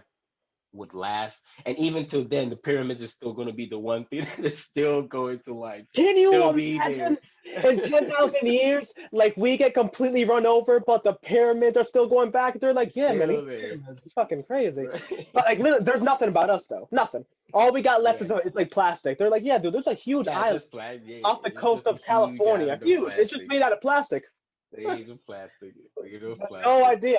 What's weird though is if we study them, there's like people's names inscribed on it and like weird pictures of like animals. A lot of cats. A lot of cats. Right, right, right, right. Oh Oh man, man, this is like oh man. another crazy idea I was thinking. Like the internet, like how the internet now, like with emojis, is basically our language is like slowly forming into hieroglyphics again. Like instead Yeah, of like communicating by like text, we're by communicating like like, through yeah, emojis and like by like picture language that represents an idea instead of like text that represents an idea. Text mix. Yep. Yeah. So imagine and also like how the internet is so obsessed with cats. Hmm. So can you imagine for whatever reason that whole like reset that we were talking about is like based around around hieroglyphics and cats? Like that's what just like causes the loop and like then it resets after that. Because Egypt was walking around because the whole thing with cats was like pretty new in Egypt. The lower and the middle kingdoms didn't value cats and like didn't worship them, right? No, That was a thing no. that happened like later on, right? Yeah, Whole worship of cats. And the same thing right. with the hieroglyphic. Can you imagine if for whatever reason that's what causes like society to reset? That's Like what caused. cats go too high up in like the high in the food chain and they go like, now wait a minute, And just like, yeah, no, no, we're dogs are not, we're not kosher. doing this. But it's funny, like you say that with, like, emojis and stuff like that, because that's interesting, and I'm trying to think, like, like 100 or 200 years from now, like, like you said, would that be some new form of communication? Like, will it totally just do away with letters as singular letters and Definitely. just just emojis after emojis that just combine like all these words, and you look at a text message 200 years from now, and You wouldn't be able all to. you see is just pictures of just like idea after idea just being Yeah. communicated, and it just looks like, yeah, like a future hieroglyphics of just like emojis of just like explaining everything that and that's how I just kind of like talk, just, write it down, just emojis, and just I think that is a pretty crazy idea. That's Yeah. a pretty fun idea too. Like think about it. Like, have you ever tried to read Old English? That's only 300. No. That's only like 300 or 400 years ago, and that's basically like reading Latin. It's, I Yeah, mean, it's almost compared to unreadable. English, it's unreadable. Like, you might be able to pick out a few words the same way that if you're Spanish, you can pick out a few words in Latin, Right, but right. it's It's nothing. It's far away as yeah, fuck. So imagine in 200 years with how rapid technology is, without a rapid. doubt, Yeah, that's what I'm thinking. without a doubt, emojis are gonna smash out everything. I mean, when you talk to kids nowadays, that's what they like. I can't say kids, like I'm like, I'm over here with like a do rag, like, yo, what's up, man? but like, but like, I have nieces and they have phones and shit, you know what I mean? And that's what they talk like. Their friends is basically just emojis. It's like, Yeah, like the crying face and the the yeah. The whatever the crime fuck, face, the okay, 19, right, what the was that? okay sign, the thumbs And I'm just up, the cry. and they'll get texts like that and they'll go through the range of emotions. They'll like laugh a little bit, start crying, be like, oh man, that's so Right. deep what you said. Then you read it, you're like, what the fuck? You're talking to And it the peaches, what sign, what sign, what sign? That's what you're okay. right. Oh, that's that. Yeah, that's crazy. It's almost like comical, but also like it makes sense that the natural progression of it. Like I wouldn't be surprised. Like I'm not gonna like show up At all. 200 years from now. Like if I was there and I saw it happen, I would be like, you know what, man, I didn't really see it going that this way. No, I'll be like, you know what, this is exactly what you expect the 100%. progression of Yeah. things to go when it the way it's progressing right now. Like it's just 200 years from now. It's just not even letters aren't gonna even exist anymore. Well, you know what? I think that technology, and this is gonna sound kind of like crazy, but I think technology is pretty easy to predict. What's impossible to predict is how people interpret it, right? Right, So right. imagine, so imagine you have chariots, right? So you have the idea Hmm. of a wheel and it's being pulled by a horse. So you have the idea. You really think it was that hard to think, like, oh, imagine if it was pulled by something that wasn't a horse. That's not that hard of an idea. Like, that's not Right. hard of a leap. Of You a know, leap, yeah. but it took hundreds of years for the Ford, for the T1 to come out by Ford to Right, be by foot. production. Yeah. But the idea isn't that crazy. So I think that No. like it's not that hard of a concept for someone to like think of the, you know, like I don't like imagine or even like a lamp. Someone's holding like a candlestick, right? I don't think it's that crazy of an idea to be like, oh man, imagine if we had a light source that never went out. That it was like plugged into the wall and it just like went Right, forever. right. Like it's It's not just a that natural hard. Yeah, progression. it's a natural Yeah, at some progression. point, yeah. But what is impossible to interpret is to like know It's that with how the introduction of light, we'll now be able to, to do make factories that people can work on like right. during night. Because that was a concept that was never like people couldn't work after night. Like No, at yeah, exactly. You're not gonna be, yeah. the moment the sun went down, you were inside your house. That's it. That's the Yep. deep light. Right. The introduction of a light bulb made it so people could start working like nocturnally, and it just changed the entire It like changed it changed everything, everything. like lifestyle, like you could Yeah, go outside, everything. just Exactly. everything changed. It It changed just took everything. over his eyes. So like Yeah. it's pretty easy to and like to imagine a light, but it's impossible to imagine what a light would do to society. Would do, You yeah, know, it's exactly. pretty easy for like Steve Jobs and like Steve Wozniak to sit back and be like, "Oh yeah, we'll make a computer," but there's no way they thought of Way they would have, Twitter. yeah. There's no way No, they foresaw Twitter. No way, no, impossible. no, hell no. Impossible. Like this My is not favorite even writer, close. yeah, one of my favorite science fiction writers, Isaac Asimov. Yes, love Isaac Yeah, Asimov. love him. He was Yeah, talking about internet and robots back in the 70s, dude. yeah, and the 70s. Foundation, right? Yeah, Foundation series. he was talking Yeah, about that shit way back in the day. But even with how genius that guy was, there was no way he was talking about fucking like even when you read those things, they still wrote they still read paper. Know what I mean? Right, exactly. Yeah. Like the paper might have like changed and like it changed information, but they were still they still didn't have a concept. There could have been a screen that That there changed. could have been a screen. Know what Yep. I mean?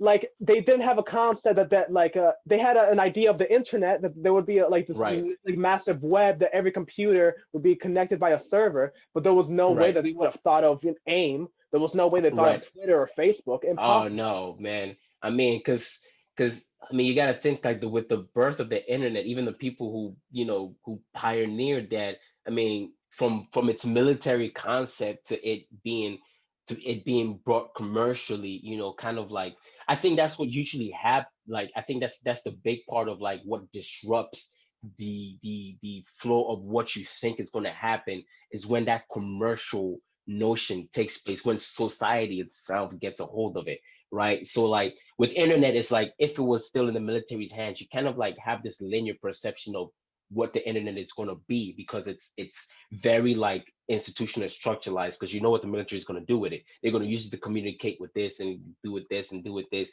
and you can be like, in a couple of years time or in some decades time, this is what it's going to do and this is what it's going to do, and it's easier that way. But soon as the internet was released to the general public to be consumed as a commercial things, and you have all these pioneers like Steve Jobs and all these things coming in and kind of like taking that idea and making it their own, is when it kind of like disrupts the notion of like if you were thinking this was what internet was going to be, then that's just completely going to just change because society is just going to take it and just kind of like disassemble it and restructure it however they want to make it so that it fits in the society as a whole.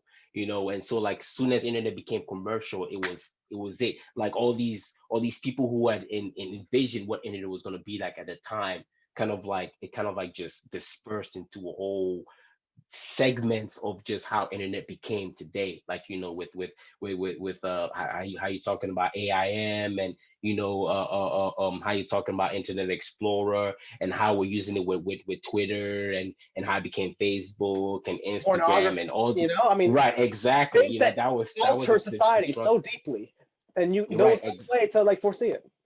Right, exactly. And so that kind of like just you can't once it becomes commercial, it kind of like just it takes off and becomes a life of its own, and it Yeah, kind of like you can't predict it anymore because it's just too volatile when it the ends hands of up the in the people. hands of the public. Yeah, in the Yeah, hands of the people, it's just volatile now, so it just kind of like goes, it kind of goes.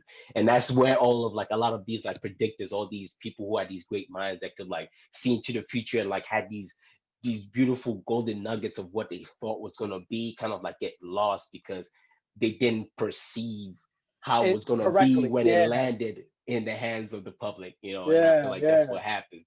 And it always happens with these like these genius minds who could like Genius, predict.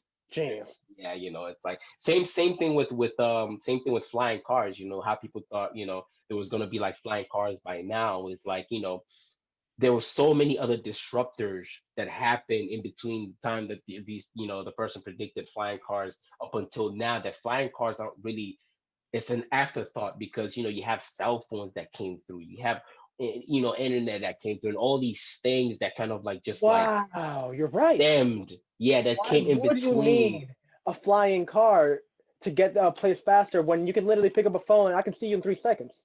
You're Right, right. I exactly. never thought about it like that. It kind of like stems Wow. everything, and it kind of like just breaks down because there's disruptors, and that's a lot of the things that people don't take into account when you're predicting the future is disruptors, Yeah. because they can easily just come in and just kind of like switch the whole narrative. And phones was one of the biggest disruptors between when internet was invented, or like between World War II and now. Phone kind of like just came and disrupted everything. Internet came, disrupted everything. And if you're back then like predicting, you might have got a few of these few things here and there, but like you can't envision the disruptors coming in and kind of like just Oh. changing the whole scenery of like the path that technology is going to take forward.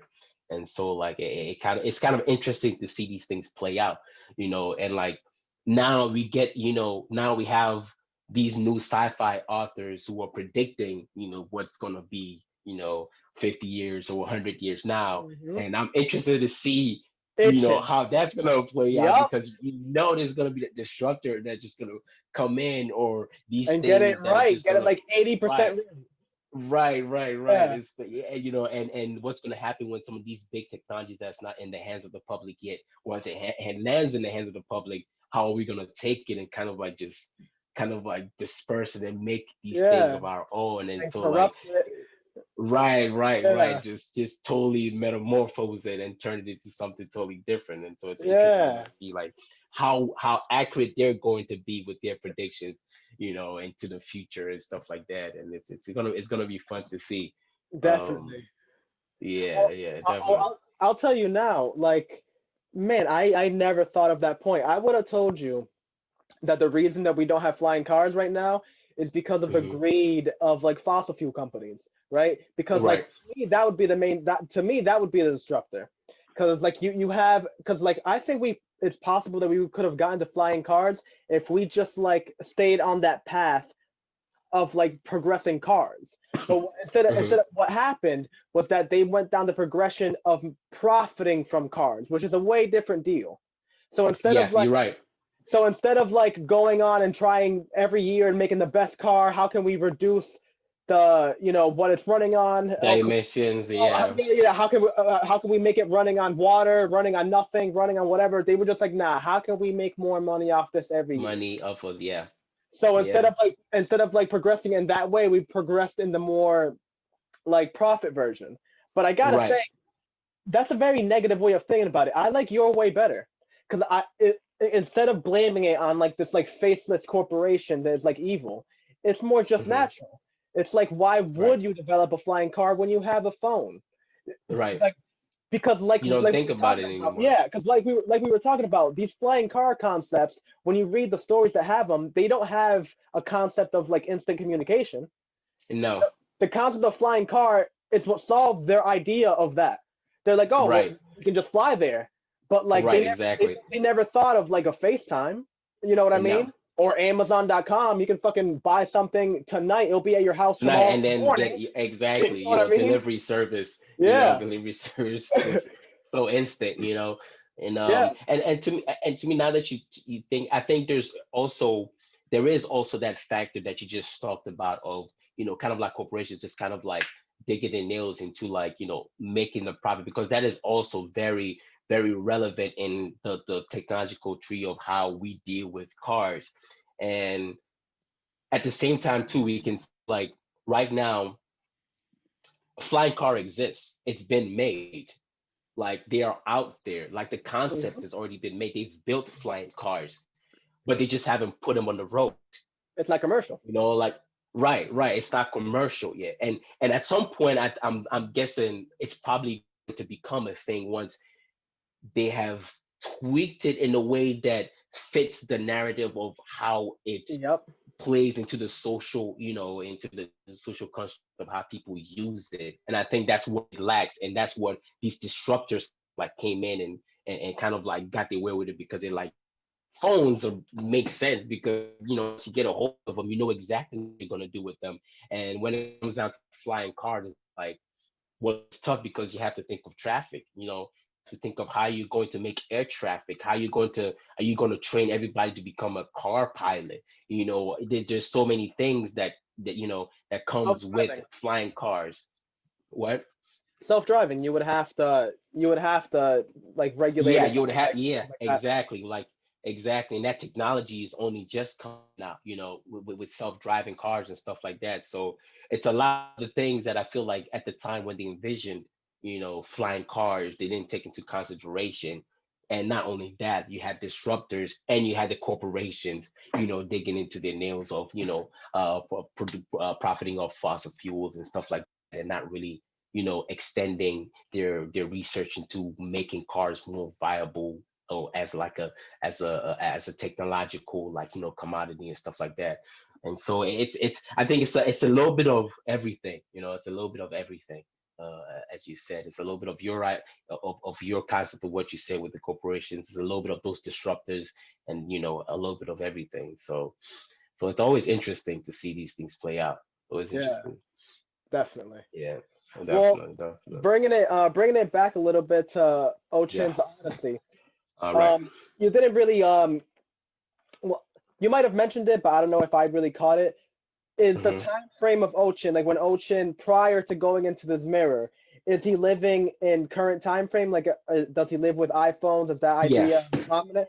So that's Yes. interesting. Yes. So people are literally obsessed with their image, and he can't see it at all. Wow, No. No. that's That that's in itself. incredible. That is Yes. incredible. Because in our time frame, we're so obsessed with our image. People are always taking pictures of Exactly. themselves and always, and this guy has no concept of that. Has no concept of that. Wow. So for So, the 18 years so of can his life, he's never seen himself. but he knows what he looks like because other people describe him like describe Yeah. him. Yes. Other people can describe it to him. He just can never see He just how never he sees his looks own like. reflection. Yeah, he Is it has. like is it Yep. like a vampire type of thing? Like when he takes a picture, he just doesn't show up. Oh no, no. If yeah, it's kind of like a vampire thing. Like He just he doesn't just show up. doesn't yeah, he just doesn't show up. But he's not a vampire. It's just that Oh there is my a part of God. him that is like split from him. His He's soul. been That's where you got that yeah. idea from, because like that whole like mysticism believes that taking an image of somebody is like taking their soul. Like a Right, representation right, of somebody is their soul. Any representation of you is their soul. It's the reason why right. Muhammad, like the depiction of Muhammad is so like people get so like Right. riled over it because any representation of something is the Station. soul of that thing. Exactly, So exactly. that's So why. yeah, Yeah. yeah, Wow. Okay. yeah. That's awesome. Yeah, so he's split in two. He's a personality that's been split in two, and one of them lives in this world, and another version of him lives In the mirror. in beyond the mirror. Yeah, yeah, So this mirror world, is it how do you envision it in your head? Like what is the aesthetics of this mirror world when you go in there? Because I'm assuming it's technologically devolved, so it's kind of like in a stagnant, right? There's almost like in a time lapse. yes, Okay. yeah, yeah. It's kind of like in a time lapse, and it goes back to a time like back in the more archaic Okay. times, and there's a reason for that. There's a reason for that as it kind of like you find that out as you're reading the book, and also there is before he actually goes into the mirror, like this world like years before is always in constant war. So like this world that exists That's beyond the word awesome. mirror has always been in constant war. But when he gets there, it's a world of peace. Like it's a world at peace. Like the world has like solved all its problems. It's kind of like how we live now with like this United Nations type of like situation. And so like when he enters this world, that's where this world is at. It has ended its war to end all wars, and it's a world at peace. And so like these gods are kind of like trying to figure out how to deal with with being at peace, and that these societies that they rule over, and trying to figure that out.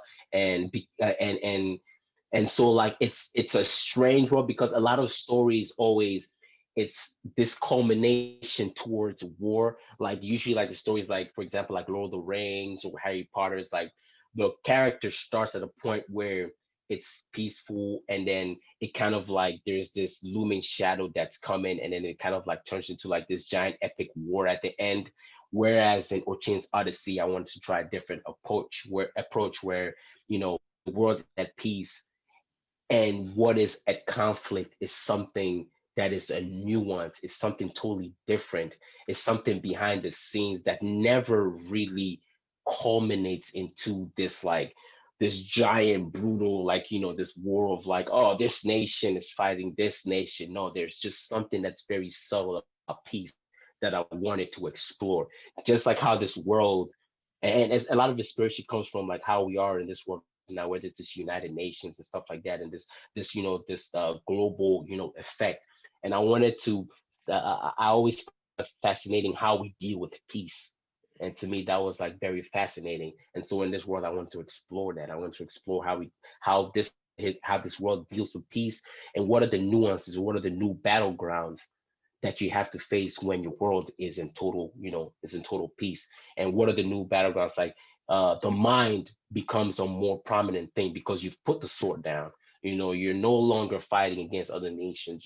Now it's political ideals that are like at the forefront, ideologies, what to do next, and a lot of things I think is exciting because I get to explore like eh, this world becomes a secondary universe where I get to see how the formation of ideas such as democracy suddenly starts to emerge. Because in times of peace is when you can explore these ideas, right? Because in war you're very institutionalized to like fight, fight, fight, and you And never get survive. the right fight and survive, and so you never get the chance to really explore these ideas. And so like in this world where there's peace, all of a sudden ideas such as democracy starts to begin to pop up, and like women's rights, and what is the role of a man, or what is the role of a god, or what is the role of a nation within this peace, and should the nation secede from the peace, or should they stay,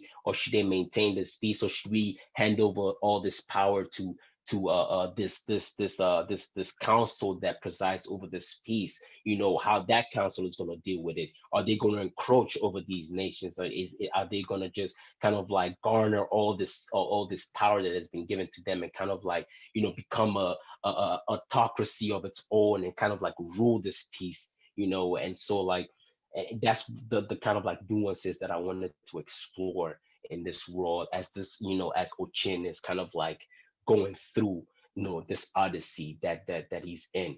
And so it spans worldwide in the state that even though it's an odyssey that is centered around Ochin, there is so much more going in the background that affects him, but at the same time affects the world as a whole. And you will see the ripple effect as he goes through this universe, and how his arrival also impacts that ripple effect, because it will impact the world in just him showing up, like him it going through the mirror and appearing in this world is already a ripple effect in its own. And you get to see how it kind of like ripples out into the world at large, and how they react to it, and what his presence and what he brings to this world kind of like does to this world.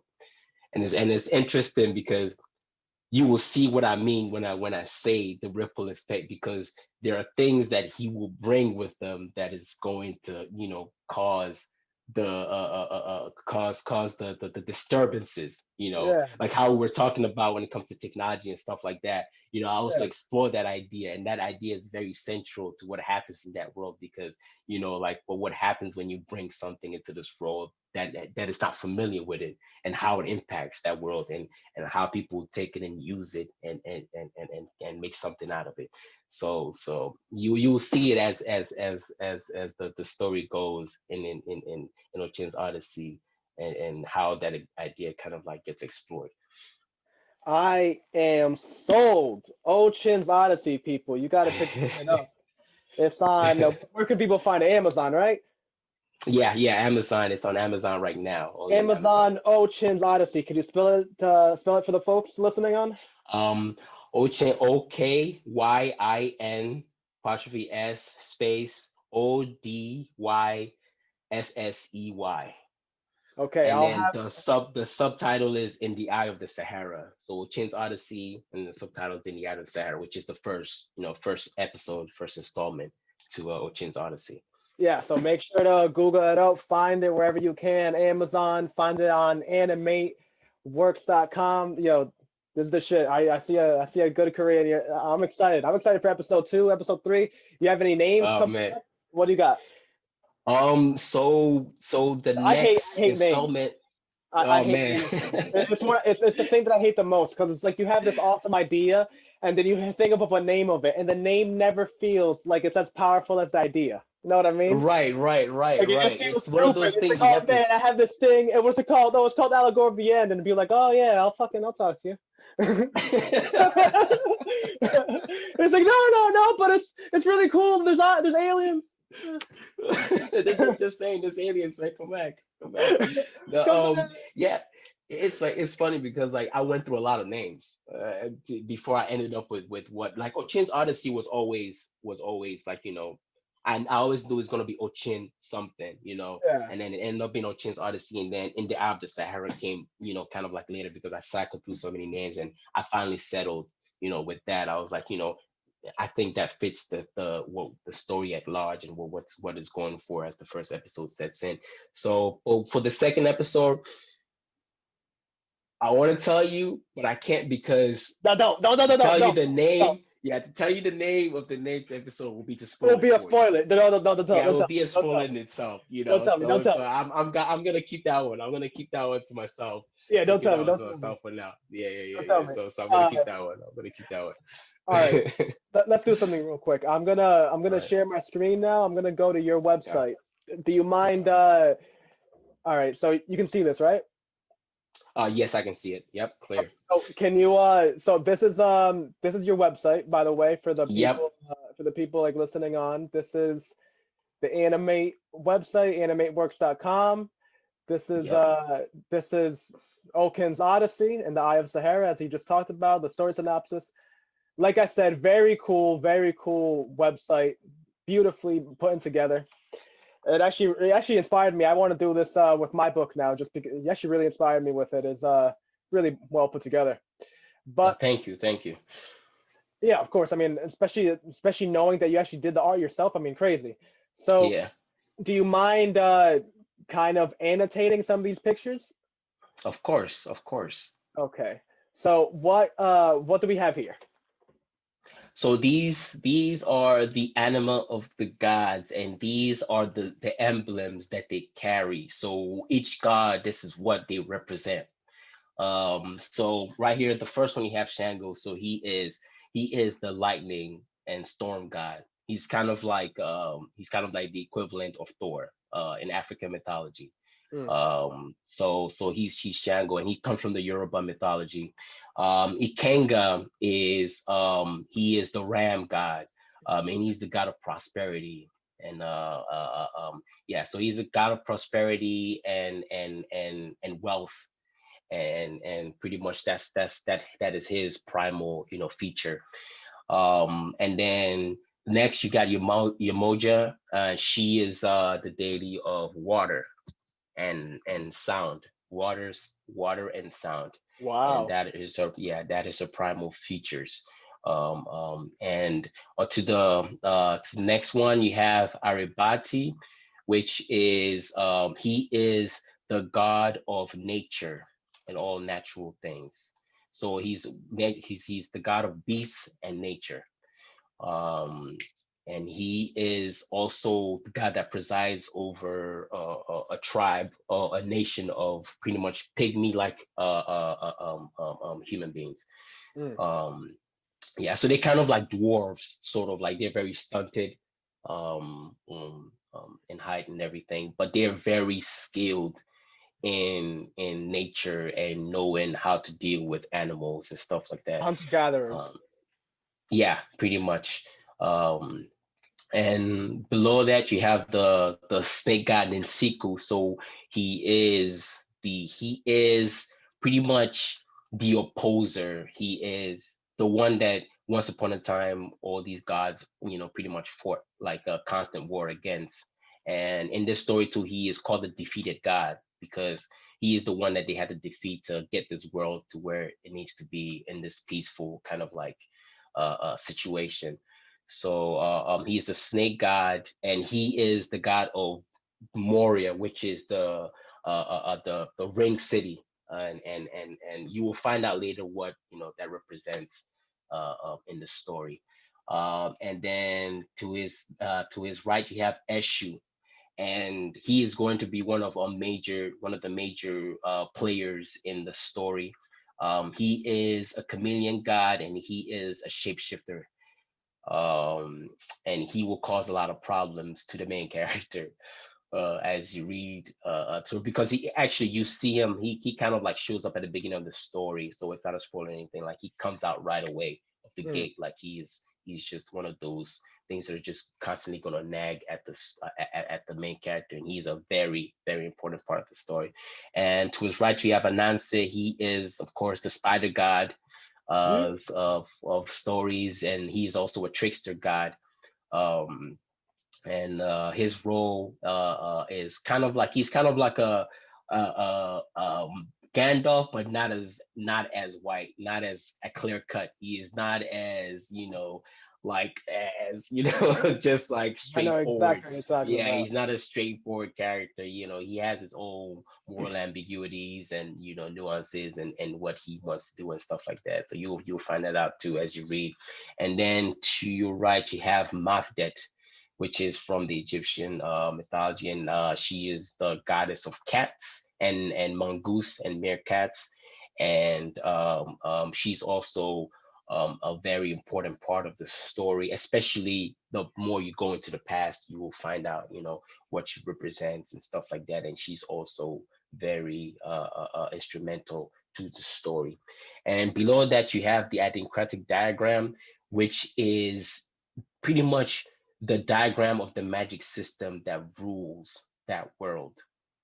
And so, as you can see at the top, that you have the anima, which is the Soul plasma. place where, yeah, and so that is the part where the god that is giving you this gift, that is blessing you with this, this magical ability or gift, that is where you're going to place him at. So if, for example, Anansi, or let's say, yeah, let's take Anansi for example, if he is the one that is issuing this gift, because in this world all gifts come from the gods. That is the tagline. So just all gift come from the gods. So you cannot obtain anything that is beyond mortal or beyond without being like tethered to a god on somewhat. And so, let's say, for example, if you put Anansi in the anima part, if he's the one that's giving you the power, then he's going to give you a gift and a curse.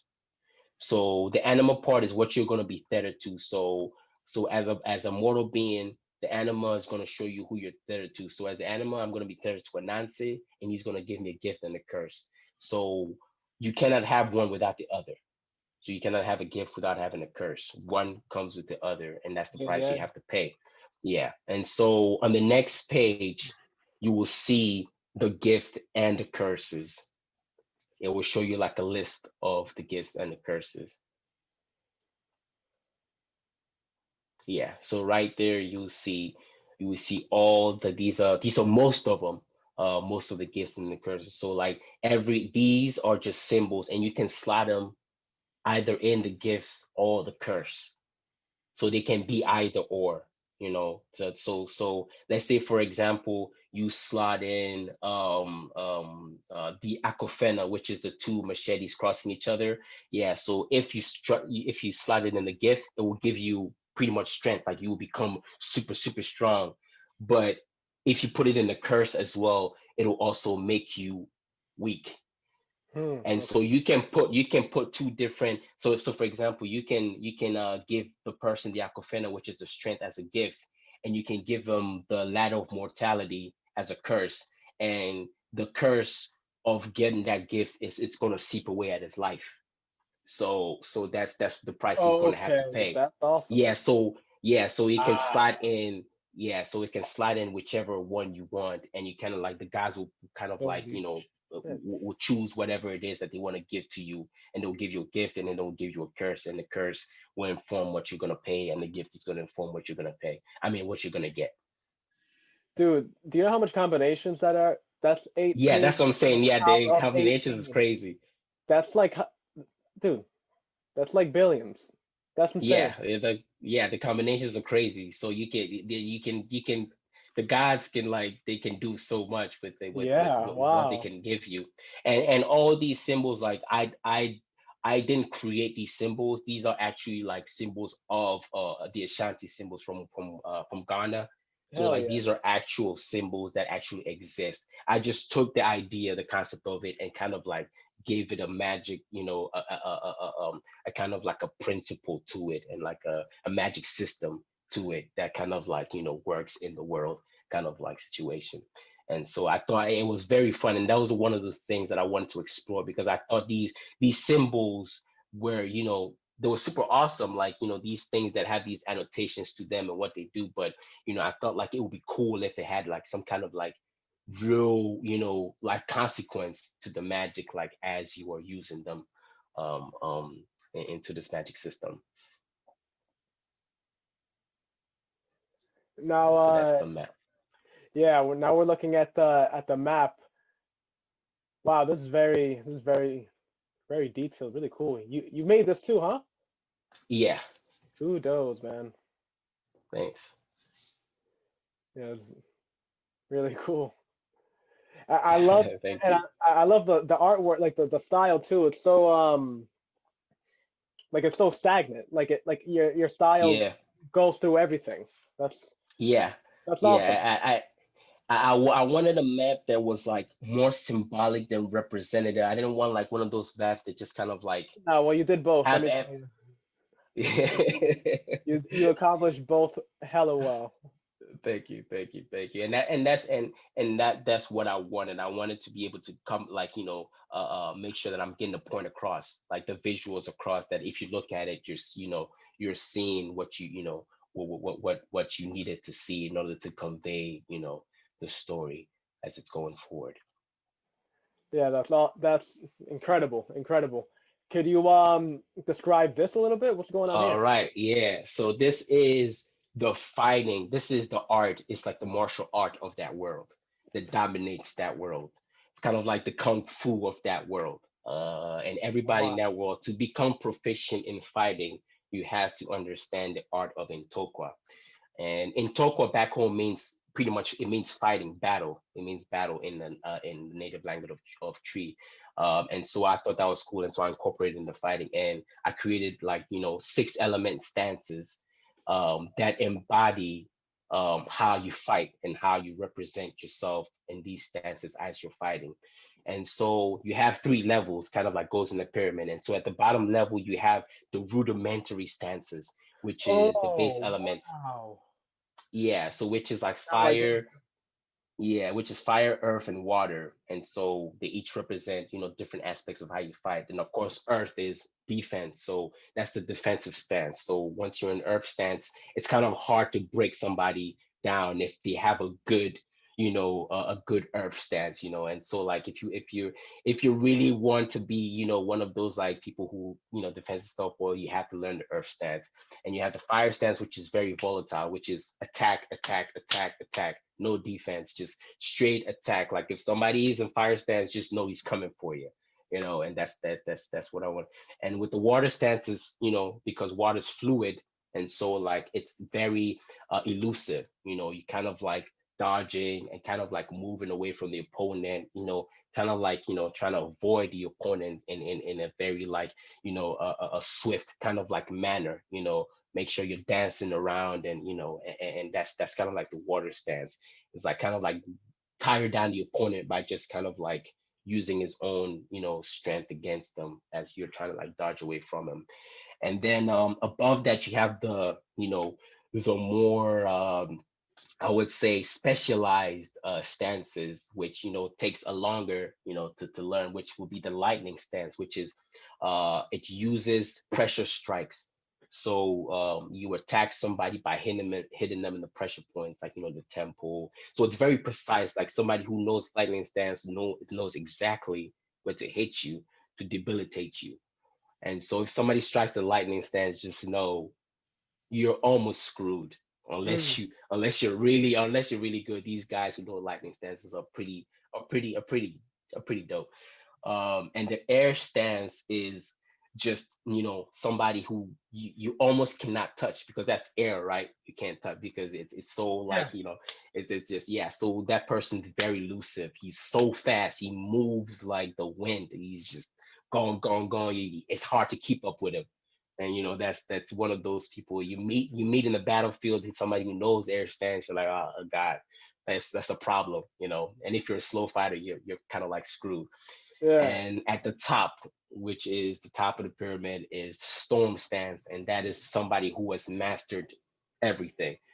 So good is he in the art of Intokwa that he's pretty much a storm. He is a raging storm, and he's also calm at the same time. He's the calm before the storm and the storm. So somebody, if you see somebody with storm stance, just God know, damn. just run. Just know you're screwed. Just go the other way. And so like he can just kind of like just switch between stances and kind of just just pretty much just destroy you, sort of like situation. And also it's one of those things like if you know storm stance, you can walk in any battle and walk out unscathed, pretty much. Like no matter what the situation is, you're almost guaranteed to just dominate whatever area that you're in. But it's one of those things that only very few people know. It's like it's very hard to master. And so that's the art of Intokwa. That is what the discipline of the art in Intokwa and the six element stance is kind of like represent. Man, that is just, I mean,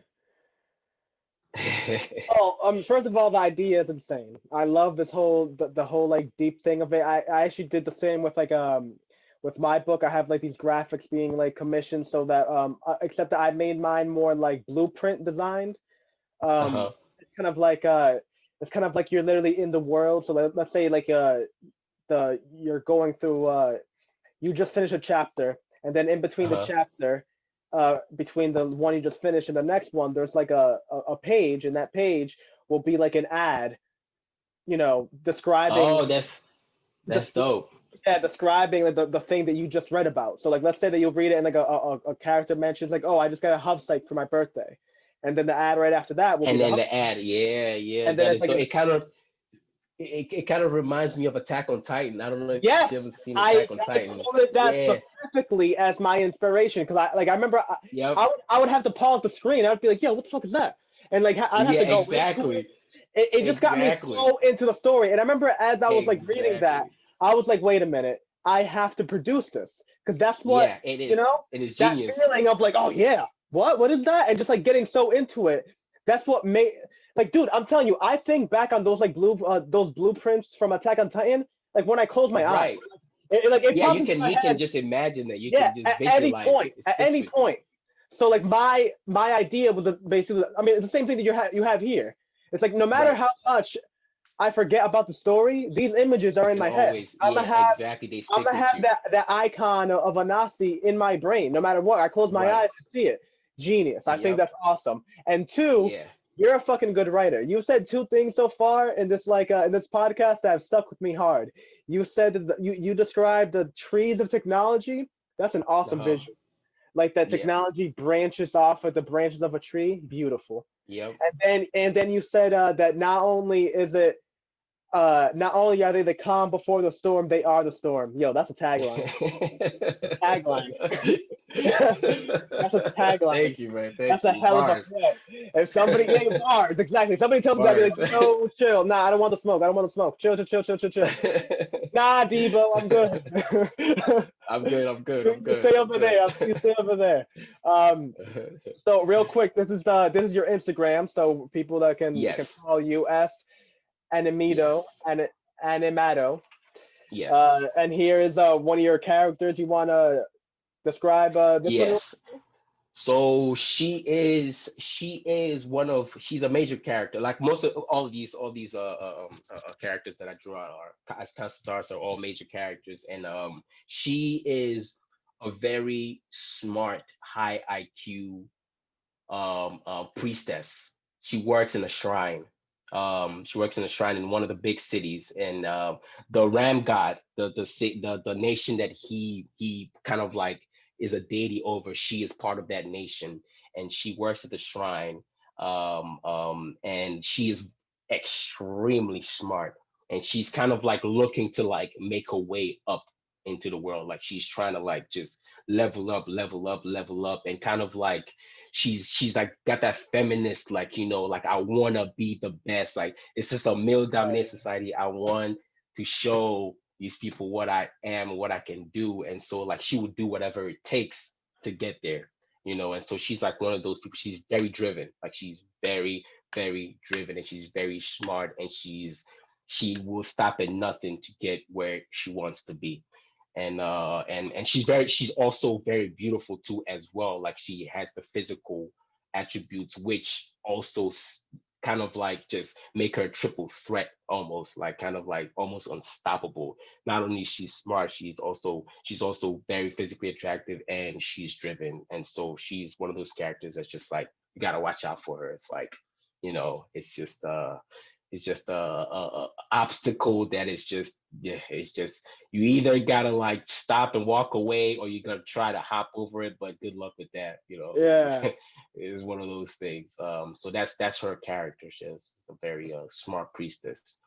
Yeah, I love that. I love that. There's nothing more that I hate in like MMOs when like you play the male character and he's wearing like this like big ironclad dragon armor and the girl's wearing like a bra. You know what I mean? Right. Like, wait, what are we doing here? It's like this Right. character seems like she's actually like, she's not a damsel in distress. No, She's not no, waiting around for anybody. That's awesome. no. That's She's doing it how she want to do it, and she's gonna get there. Yeah, I think that's something that a lot more writers need to start doing, man. I'm telling you, it's Yeah. unreal how much you can see that cliche where like they'll even make like a character who's like strong, but then she's still a damsel in distress. She's still being saved by some type of guy. Like Right. she can Exactly. be the main character. She can even be the main Ex- character and like hold all the power, and she's still being saved by a guy. Why? Right, right, right. And like, Crazy. if you're going to do that, it has to serve the story right. Like, you have to write a damsel in distress in a way that it makes you think about that. Oh, that this is actually plausible. But a lot of the times it falls short because it's just they're just taking a trope and just plopping it and just saying, I'm just gonna write a damsel in distress, and I'm just not gonna really take into consideration everything that's gonna come, with that, and so it's one of those things. Yeah, I'm trying to find your Amazon link so people can Oh, it's right here, get get it it now. now right there. Yeah, yeah, get it now. So as soon as you log in, get it now, and it'll Yeah, take you boom. right to the Here it yeah, is, it'll take you right people. to the Get this shit. If this conversation hasn't fucking sold you, I don't know what can help you, man. I'm sold like a motherfucker. This is the shit right here. All right. Yeah. Oh This man. yeah, this is a good one. I'm hella excited for all the good stuff. And honestly, it's unreal. I thought this was gonna be a little like under. We're approaching the 2 hour something mark now. I know And you might have to edit it. You might have yeah, to edit it. You no, might I'm have to not. No, get into I'm not gonna edit the goddamn thing because that would mean away it. some good shit. This has been solid. We haven't had a dry It's, moment. Well, I'm sure oh people no, it's been find some great. boring part. It's been fucking great. I've had a ball. Yeah, oh Uh, man, me too, so man. much It's been so to the great. point that we should do this again. We should definitely fucking Yes, come together. definitely, Uh, definitely, yeah, definitely. we should definitely fucking talk about just writing and just fucking go in. Yeah, Uh, hell yeah. This is great. yeah, fucking. Do you get into short stories by any chance? Are you into that? No, I haven't written any short stories or have, Man, like this. let me This is tell you. literally my first. This is my first. Like, it's the project I've been working on for like so long that it's Years. it's Oh, it's been my life. Like, it's been everything yep, for me. So yep. yeah, I haven't gotten to any short stories. No, unfortunately not. Uh, Um, no, I'll tell you right now. Uh, I love writing short stories so much that it almost scares me because like it almost stops me from writing actual like like actual books, like actually like writing like chapters down. Because there's something about a short story that is such like a confined ecosystem. You know what I mean? yeah, Uh, yeah, it's just definitely. like you write 2,000 words down, and there's not a chapter before, there's not a chapter after. After, It's almost like kind of like the myth, the storyteller thing. It's like you're right. part of the thing isn't reading it. Part of it is the Is interpretation of is it. is It's like Yep, sitting back. So it's like almost poetry. It's a very yep. small amount of words in order to like convey this like grand topic that you're trying to like convey. Right, Also, and the only reason I bring it up is because man, your writing is fucking phenomenal. Uh, I we got to work on a short story together or something. We got to do something. Uh, something. Hey, something. hey, let's, like I said, we'll keep talking, man. Yeah, Because we'll keep talking. We'll definitely have a part two. This was phenomenal. yeah, this was great. This was great, and I love that you're writing short, because there isn't a lot of people writing short stories because like a lot of people, they usually write like novels and stuff like that. I haven't met anybody who's like loves short stories and it's like Love it. just straight up balling out with short stories. So that's awesome that you're doing that, because we need a lot of those too, because short stories are Yeah, very important. awesome. And they're dying Yeah, out, man. People yeah, don't it's write it's short dying. stories. They just Yeah, don't. yeah, it's It's crazy. it's what you said. People are all about the serializations right now. Yeah, They want to pump out like 100,000 words every month, no matter what the yep, quality is. They just want pow pow yep, pow. Like it's unreal. Like yep. the things that are like popular right now are like up there with like chapters like 300 chapters. Yeah. What are you doing? What are you doing? Like what are you doing? 300. I know, man. What are you I mean, talking about? you got these giant like Sanderson works that are like Yeah, dude. What is thousand this, a page thesaurus? books, Fuck. and You it's have it's every not one word. You book. can't do that.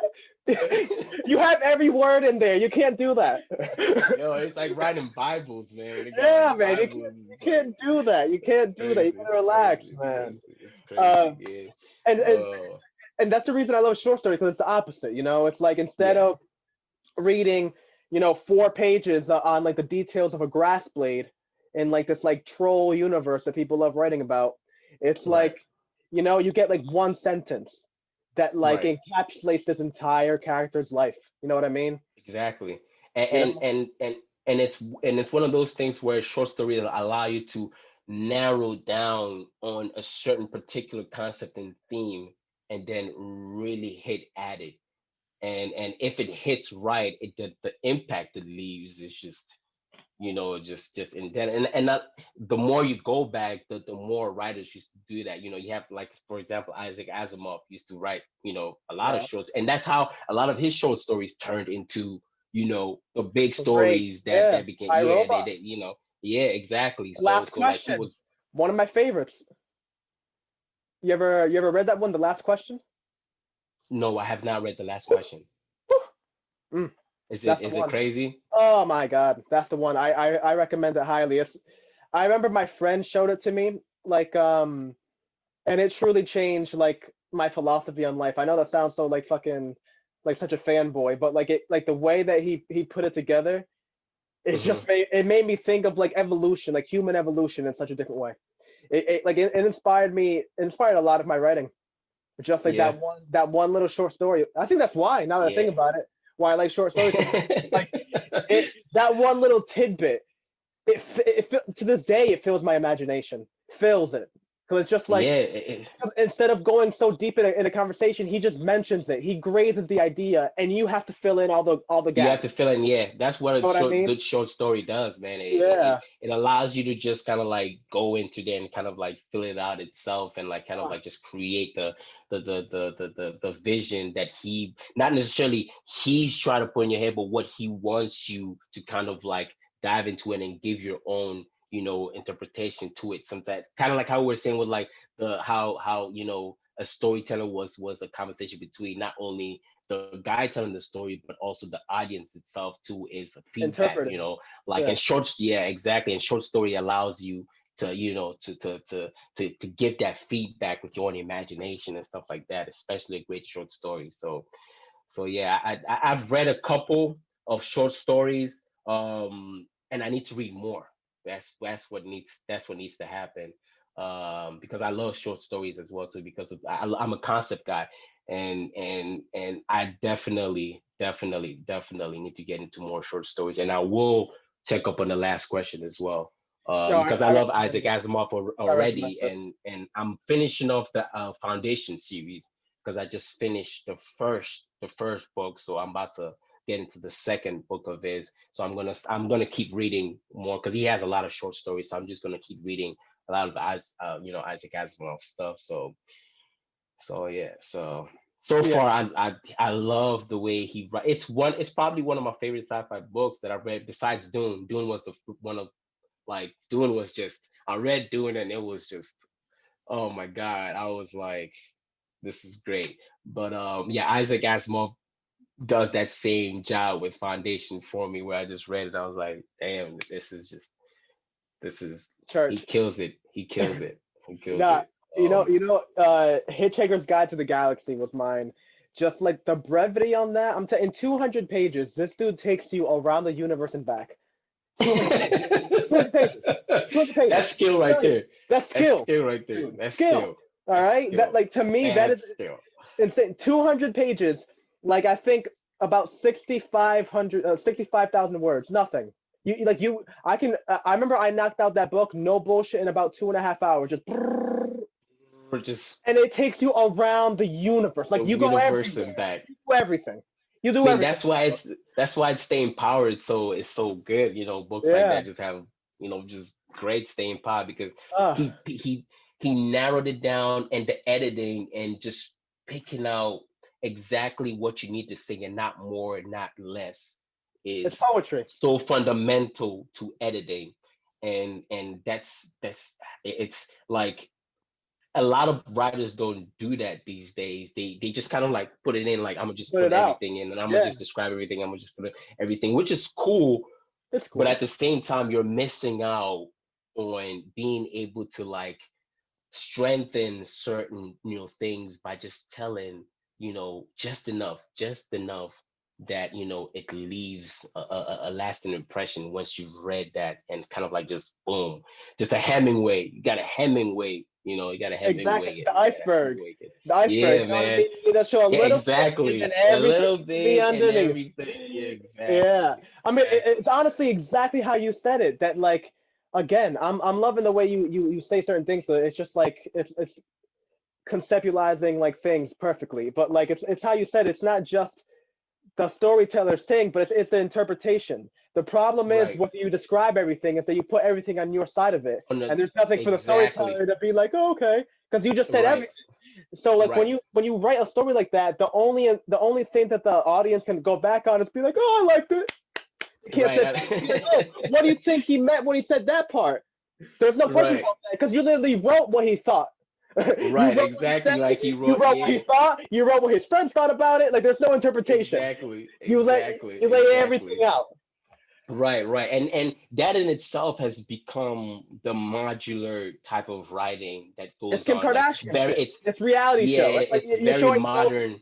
bullshit. It's Yeah, bullshit. yeah, yeah. It's very modern, and I feel like that's the the readers have been pretty much trained to like to like that kind of story, and it's what it's been like kind of like pushed out towards like the mainstream kind of like just sort of like tell it everything, and it's easy, and I'm not even gonna lie, like it's easy as a writer to kind of like just do that, to kind of like just sit down and just tell everything. Like I want him to know everything that I'm thinking and just type it in, like It every happened to single me. detail, every It happened single. to me. Yeah, hey, that's what I'm saying. Same to It me happens to too. everybody because you don't want to let Yeah, anything run off. Like you want right, somebody to visualize exactly, exactly what you're visualizing in your head, exactly, but then exactly. you realize that's not the way to You go. realize, yeah, exactly, because at the end of the day, and that's where the editing comes. That editing is so important Yeah, because man. you have to keep, coming back and being like, is this necessary?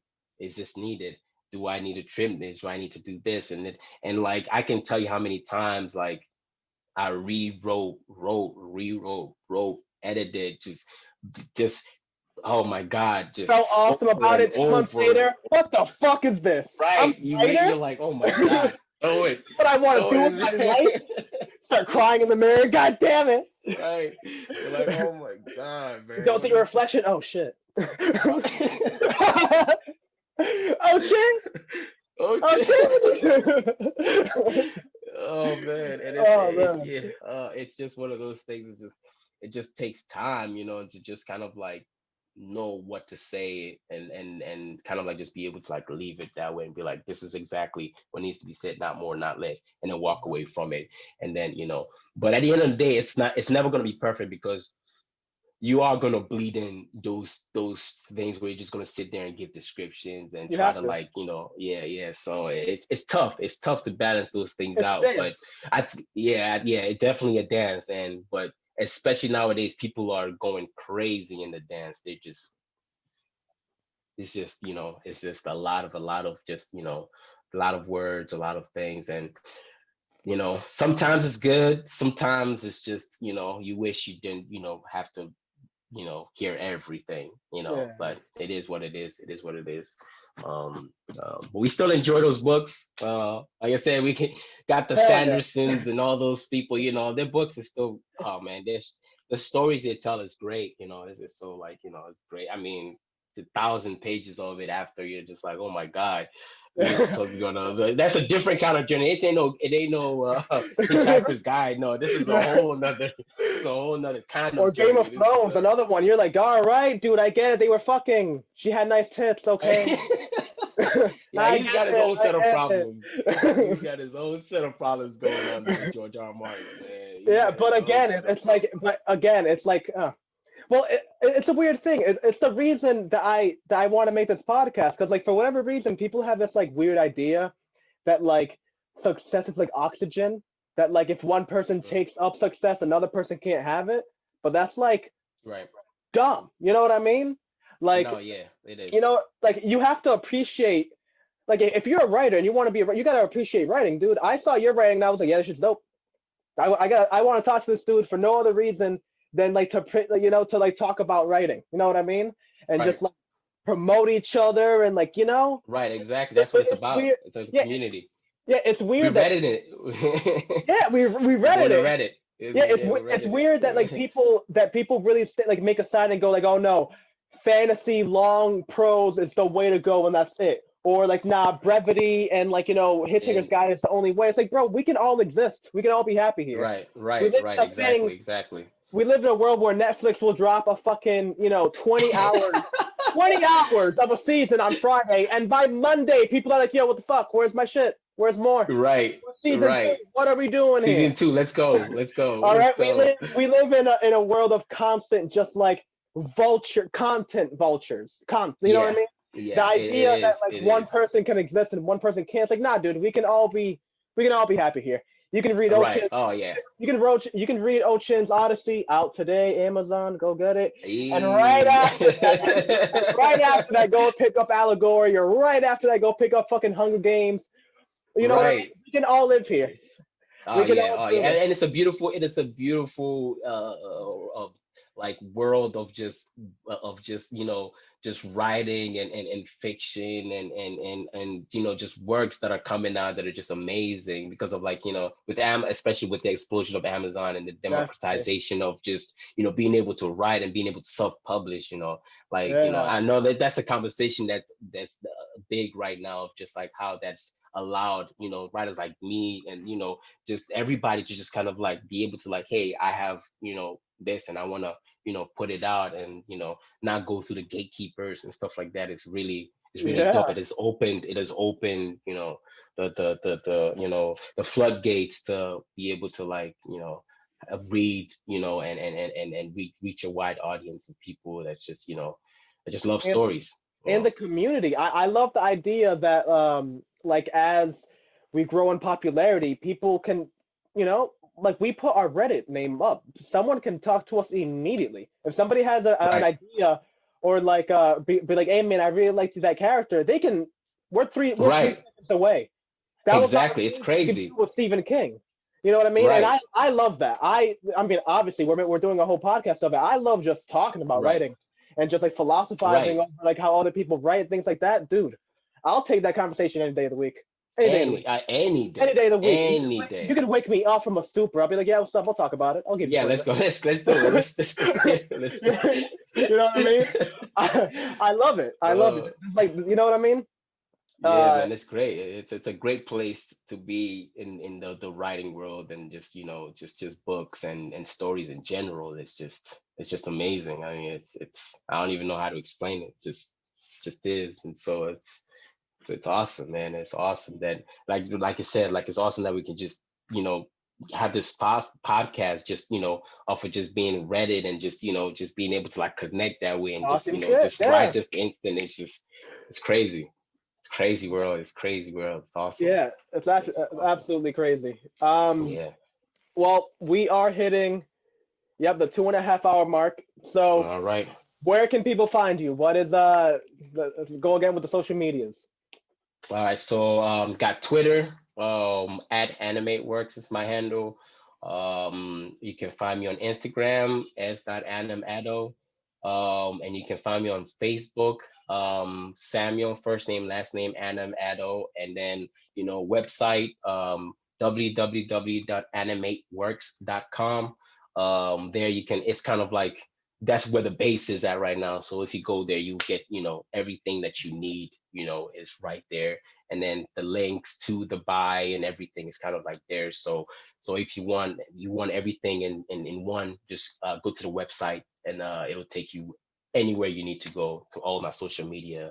Everything is kind of like in there. So yeah, so those are the places to find me, and I'll be there. I'll be, like, I love to be able to talk to anybody that wants to talk to me and connect with me, and it's great to me. This is Yeah, like just a great space to be it's in, a dream. Yeah, right? It's a, yeah, just to be able to talk like with you, and just anybody that just wants to have an talk. It's just awesome. I mean, it's just, I can't even describe it right now. When you yeah, told me you wanted to have a podcast, I was like, oh my God, this is great. Like, just being able to talk about this stuff is awesome. yeah. So And it's yeah, awesome. so It's awesome that we went so long. My genuine fear was that like we were gonna hit the 50-minute mark and be like, oh, so so so Yankees, huh? crickets. COVID, huh? Crazy. Oh, you heard what Trump said? Ooh, you know, What? you know what I mean? But nah, man, we just fucking we can't, dude. I'm telling you, there's more I want to talk about, but we're just gonna have I to know. we're gonna have to leave it for part two. Part two. Yeah, yeah. Part You two, part two. We'll go. We go Yeah, hard in part two. you already know where to find me at official Neotino. At official Neotino is for Instagram. That's for Twitter as well. Official underscore Neotino. Already know all that shit. I'm gonna make sure that it's all in the description. I'm gonna probably put like a headline on the video as well. So that Yeah. is the podcast. People, check with us next episode. Next episode is gonna be a solo. We're gonna keep going about writing on with Iris of Mercy, and then after that, probably more of this. All right, folks. We'll Yeah. catch you on later. All right.